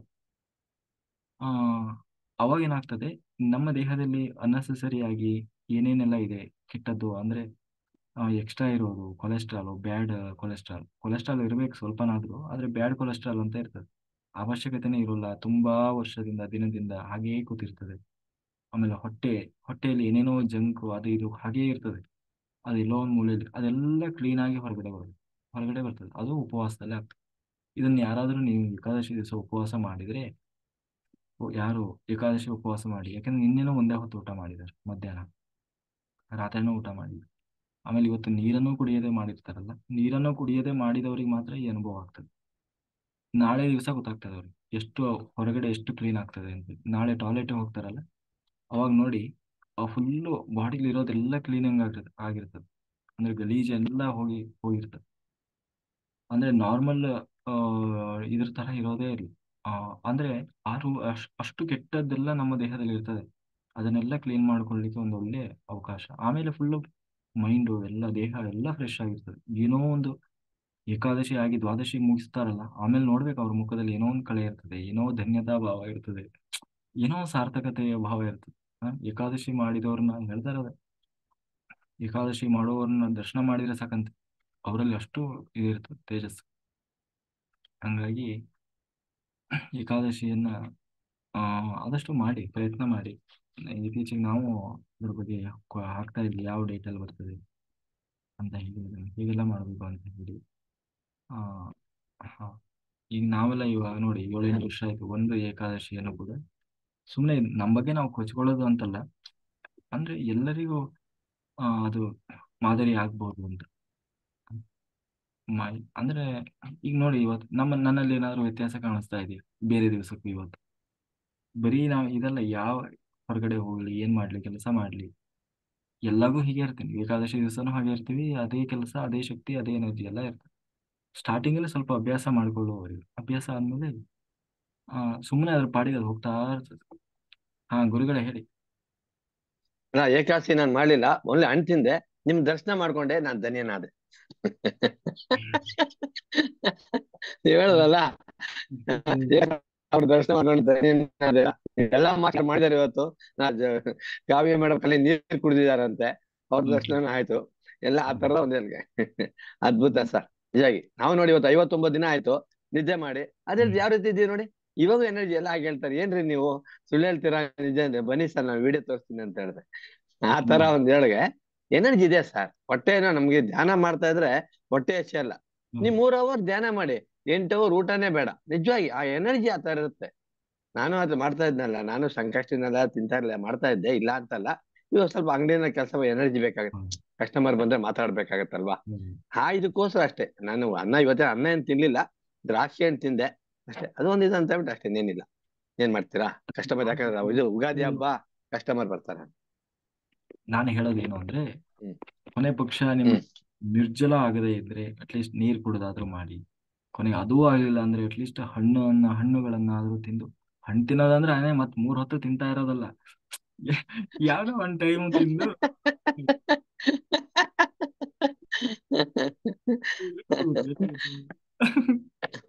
ಇದರಲ್ಲಿ ಸುಬ್ರಹ್ಮಣ್ಯದಲ್ಲಿ ಈ ಸರ್ಪದೋಷ ಎಲ್ಲ ಮಾಡಿಸ್ತಾರಲ್ಲ, ಅಲ್ಲಿ ನಿಯಮ ಇದೆ. ಉಪವಾಸ ಇದ್ದು ಮಾಡ್ಬೇಕು ಅಂತ. ಅದಕ್ಕೆ ಅವ್ರು ಫಲಾಹಾರ ಅಂತ ಕೊಡ್ತಾರೆ. ಊಟ ಊಟ ಆದಾಗ ಏನಾಗಿರ್ತಾರೆ, ಊಟಕ್ಕಿಂತ ಜಾಸ್ತಿ ಆಗಿರುತ್ತೆ ಅದು. ಮತ್ತೆ ಇನ್ನೇನು ಫಲಾಹಾರ ಆಯ್ತು. ಅವಲಕ್ಕಿ ಉಂಡೆ, ಅವಲಕ್ಕಿ ಉಂಡೆ ಪ್ರತಿಯೊಂದಷ್ಟೇ. ಏನು ಬೇಡ, ಒಂದ್ ಸ್ವಲ್ಪ ಸ್ವಲ್ಪ ಅವಲಕ್ಕಿ, ಏನು ಬೇಡ, ಪಂಚಾಮೃತ, ಒಂದೆರಡು ಬಾಳೆಹಣ್ಣು. ಸುಬ್ಬಕ್ಕನ್ ಮನೆಯಲ್ಲಿ ಸಬ್ಬಕ್ಕೆ ಚೆನ್ನಾಗಿ ಮಾತಾಡ್ತಾರೆ. ಒಬ್ರು ಹೇಳಿದ, ಯಾರು ನಮ್ಮ ಶಿವನಂಜಪ್ಪ ಸರ್ ಕೇಳಿ, ಒಂದಿನ ತುಂಬಾ ಚೆನ್ನಾಗಿ ಮಾಡ್ತಾರೆ ಸರ್ ಅವರು. ಬೇಗ ನಾಳೆ ಯಾವತ್ತಾನ ಬಂದ್ರೆ ಅವ್ರು ಕೇಳ್ತಾರೆ, ತುಂಬಾ ಚೆನ್ನಾಗಿ ಹೇಳ್ತಾರೆ ಉಪವಾಸ ಅಂದ್ರೆ ಏನು ಅಂತ, ಅದ್ಭುತವಾಗಿ ಹೇಳ್ತಾರೆ ಸರ್. ತುಂಬಾ ಚೆನ್ನಾಗಿ ಹೇಳ್ತಾರೆ ಆ ತರ ಸರ್. ಆದಷ್ಟು ನಾವು ಉಪವಾಸ ಅಂದ್ರೆ ಉಪವಾಸ, ಹೊಟ್ಟೆ ಏನು ಹಾಕದೇ ಇರೋದೇ ಉಪವಾಸ. ಅದು ಬಿಟ್ಟು ನಾವು ಬೇರೆ ಅದನ್ನ ತಿಂದು ಉಪವಾಸ, ಇದನ್ನ ತಿಂದು ಚಪಾತಿ, ನಾನ್ ದಿನ ಅನ್ನ ಉಣ್ತಿದ್ದೆ, ಇವತ್ತು ಚಪಾತಿ ತಿಂದಿದ್ದೀವಿ ಉಪವಾಸ, ಇಲ್ಲ ಅವಲಕ್ಕಿ ತಿಂದು ಉಪವಾಸ. ಅದು ಉಪವಾಸ ಅಲ್ವಾ? ಹೊಟ್ಟೆ ಉಪವಾಸ ಅಂದ್ರೇನು, ಹೊಟ್ಟೆಗೆ ಏನೋ ಹಾಕದೇ ಇರೋದು ಉಪವಾಸ. ಮಾಡಿದ್ರೆ ಹಾಗೆ ಮಾಡ್ಬೇಕು. ಹಣ್ಣುಗಳನ್ನಾದ್ರೂ ಅದು ನಾನು ಹೇಳ್ದಂಗೆ ಮತ್ತೆ 3 ಹೊತ್ತು ಹಣ್ಣೆ ತಿನ್ನೋದಲ್ಲ, ಅಟ್ಲೀಸ್ಟ್ ಒನ್ ಟೈಮ್ ಏನೋ. ಈ ಕೆಲವರು ಪಾಪ ವಯಸ್ಸಾದವರು ಇರ್ತಾರೆ, ಇಲ್ಲ ಬಾಣಂತಿಯರು ಇರ್ತಾರೆ, ನಿಶಕ್ತರು ಇರ್ತಾರೆ, ಇಂಥವ್ರಿಗೆಲ್ಲ ಉಪವಾಸ ನಿರ್ಜಲ ಕಡೆ ಕಷ್ಟ ಆಗ್ತದೆ. ಮಾತ್ರೆ ತಿನ್ನೋರು ಇರ್ತಾರೆ, BP ಶುಗರು, ಅಂಥವ್ರಿಗೆಲ್ಲ ನಿರ್ಜಲ ಕಷ್ಟ ಆಗ್ಬೋದು. ಆ, ಕೊನೆ ಪಕ್ಷ ಏನಾದರೂ ಸಣ್ಣ ಪುಟ್ಟದ್ದು ಏನಾದರೂ ಇದು ಮಾಡಿ ಅಟ್ಲೀಸ್ಟ್ ಪ್ರಯತ್ನ ಮಾಡಬೇಕು. ಮಾಡಿ. ಆ? ಮಾಧೂರ್ ಮನೆ 100% ಮಾಡ್ತಾರೆ ಸರ್. ಮಾಧೂರ್ ಮನೇಲಿ ರಾಯರ ಭಕ್ತರು ಅವ್ರ ಮನೆಯಲ್ಲಿ ಉಪವಾಸ ತುಂಬಾ ಚೆನ್ನಾಗಿ ಮಾಡ್ತಾರೆ. ನಿಜವಾಗಿ ಹೇಳ್ಬೇಕಂದ್ರೆ ಅವ್ರು ಚೆನ್ನಾಗ್ ಮಾಡ್ತಾರೆ ಉಪವಾಸ, ಅಂದ್ರೆ ಅದ್ಭುತವಾಗಿ ಮಾಡ್ತಾರೆ. ನಿಜವಾಗಿ ಹೇಳ್ಬೇಕಂದ್ರೆ ರಾಯರ ಭಕ್ತರು ಉಪವಾಸ ಚೆನ್ನಾಗ್ ಮಾಡ್ತಾರೆ. ಮಂತ್ರಾಲಯಕ್ಕೆ ಹೋಗಿ ಯಾವತ್ತು ನಿಮಗೆ ಒಂದು ತೀರ್ಥನೂ ಕೊಡಲ್ಲ, ಅಕ್ಷತೆನೂ ಕೊಡಲ್ಲ. ಬರೀ ಮಂತ್ರಾಲಯ ಬರೇ ಮಂತ್ರಾಲಯ ಅಲ್ಲ, ಮಂತ್ರಾಲಯ ಬರೀ ರಾಘವೇಂದ್ರ ಸ್ವಾಮಿಗಳ ಬೃಂದಾವನ ಎಲ್ಲೆಲ್ಲೆಲ್ಲ ಇದೆ ಎಲ್ಲಾ ಕಡೆನೂ ಹೋಗ್ರಿ. ಏನ್ ಅವತ್ತು ಏನೋ ಒಂದು ತೀರ್ಥನೂ ಕೊಡೋದು. ಅಂದ್ರೆ ಅವತ್ತು ರಾಯರು ಕೂಡ ಉಪವಾಸದಲ್ಲಿ ಇರ್ತಾರೆ, ಅಂದ್ರೆ ಏಕಾದಶಿ ವ್ರತದಲ್ಲಿ ಇರ್ತಾರೆ ಅಂತ ಹೇಳಿ.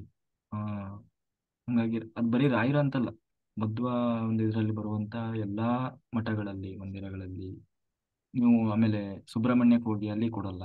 ಉಡುಪಿಗೆ ಹೋದ್ರಂತೂ ಇಲ್ಲ, ಉಡುಪಿಯಲ್ಲೂ ಇಲ್ಲ, ಏಕಾದಶಿ ದಿವಸ ನಿಮ್ಗೆ ತೀರ್ಥನೂ ಕೊಡಲ್ಲ ಅಲ್ಲಿ. ಹ್ಮ್. ಅಷ್ಟು ಇದಿರ್ತದೆ.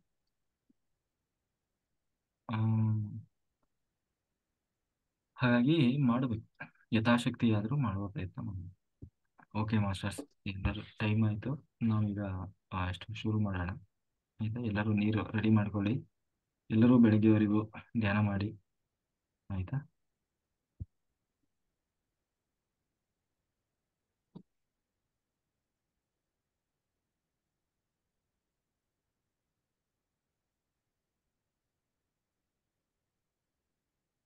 ಯಾ ನಿಶಾ ಸರ್ವಭೂತಾನಂ ಶ್ವಾಸ మీద ಧ್ಯಾಸ పెట్టు. ಲೋಕ ಕಲ್ಯಾಣಕ್ಕಾಗಿ ಬಂದು ಸಂಕಲ್ಪ ಮಾಡೋಣ ಮಾಸ್ಟರ್. ಬ್ರಹ್ಮರ್ಷಿ ಪಿತಾಮಹ ಸುಭಾಷ್ ಪತ್ರಿಜಿಯವರ ಮತ್ತು ಕಾಂತಮ್ಮ ಮಾಸ್ಟರ್ ಮಾತಾಡಿ. ಹಾ ಸರ್, ತುಂಬಾ ಚೆನ್ನಾಗಿತ್ತು ಸರ್. ಇವತ್ತು ವಾಲಿ ಸುಗ್ರೀವಂದು ಇದು ಎಲ್ಲ ನಮ್ಮೂರಲ್ಲಿ ನಾಟಕ ಆಡಿದ್ದೆಲ್ಲ ನೆನಪಾಗ್ತಿದೆ ಸರ್ ನನಗೆ. ಒಂದೊಂದು ವಾಲಿ ಪಾತ್ರನೂ ಕೂಡ ಮಾಡಿದ್ರು ನಮ್ಮ ಮನೆಯವರು ಒಂದ್ಸಲ. ಚೆನ್ನಾಗಿತ್ತು ಇವತ್ತಿನ ಇದು. ಸರ್, ರಾಮ ನಾಮ ಒಂದ್ ಹೇಳ್ತೀನಿ. ಹೇಳಿ ಹೇಳಿ. ನಾನು ಯಾರಾದ್ರೂ ಮಾತಾಡ್ತಾರೇನೋ ಅಂತ ವೈಟ್ ಮಾಡ್ತಾ ಇದ್ದೆ. ಹ್ಮ್.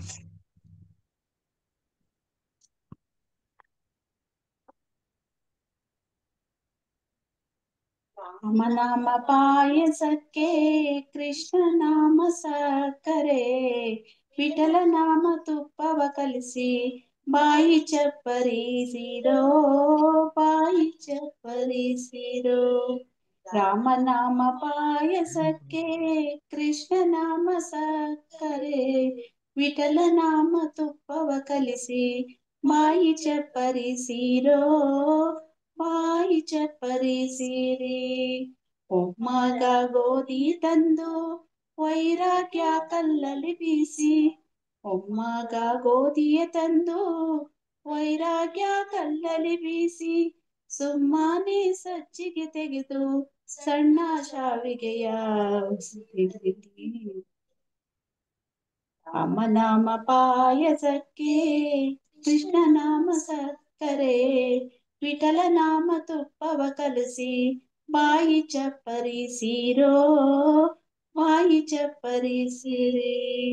ಹೃದಯವೆಂಬೋ ಮಡಿಕೆಯಲ್ಲಿ ಭಾವವೆಂಬೋ ಹೆಸರನ್ನಿಟ್ಟು, ಹೃದಯದಿಂದ ಕಾಯ ಮಾಡಿ ಬಳಸಿಕೊಂಡು, ಹೃದಯವೆಂಬೋ ಮಡಿಕೆಯಲ್ಲಿ ಭಾವವೆಂಬೋ ಹೆಸರನ್ನಿಟ್ಟು, ಬುದ್ಧಿಯಿಂದ ಪಾಕ ಮಾಡಿ ಹರಿವಾಣಕ್ಕೆ ಬಡಿಸಿಕೊಂಡು, ಆನಂದ ಆನಂದವೆಂಬೋ ತೇಗು, ಆನಂದ ಆನಂದವೆಂಬೋ ತೇಗು ದಾಗ ದಾಗ, ಎರಡು ತೇಗು ಬಂದಾಗ ಆನಂದ ಮೂರ್ತಿ ನಮ್ಮ ಪುರಂದರ ವಿಠಲನನ್ನೇ, ಆನಂದ ಮೂರ್ತಿ ನಮ್ಮ ಪುರಂದರ ವಿಠಲನನ್ನೇ ನೀರೋ. ರಾಮನಾಮ ಪಾಯಸಕ್ಕೆ ಕೃಷ್ಣ ನಾಮ ಸಕ್ಕರೆ, ವಿಠಲ ನಾಮ ತುಪ್ಪವ ಕಲಸಿ ಬಾಯಿ ಚಪ್ಪರಿಸಿರೋ, ಬಾಯಿ ಚಪ್ಪರಿಸಿರಿ. ರಾಮನಾಮ ಪಾಯಸಕ್ಕೆ ಕೃಷ್ಣ ನಾಮ ಸಕ್ಕರೆ, ವಿಠಲ ನಾಮ ತುಪ್ಪವ ಕಲಸಿ ಬಾಯಿ ಚಪ್ಪರಿಸಿರೋ, ಬಾಯಿ ಚಪ್ಪರಿಸಿರಿ. ಕೃಷ್ಣ ಪರಮಾತ್ಮನಿಗೆ ಸರ್ವಂ ಶ್ರೀ ಕೃಷ್ಣಾರ್ಪಣಮಸ್ತು. Thank you master. Okay master, super. Thank you master.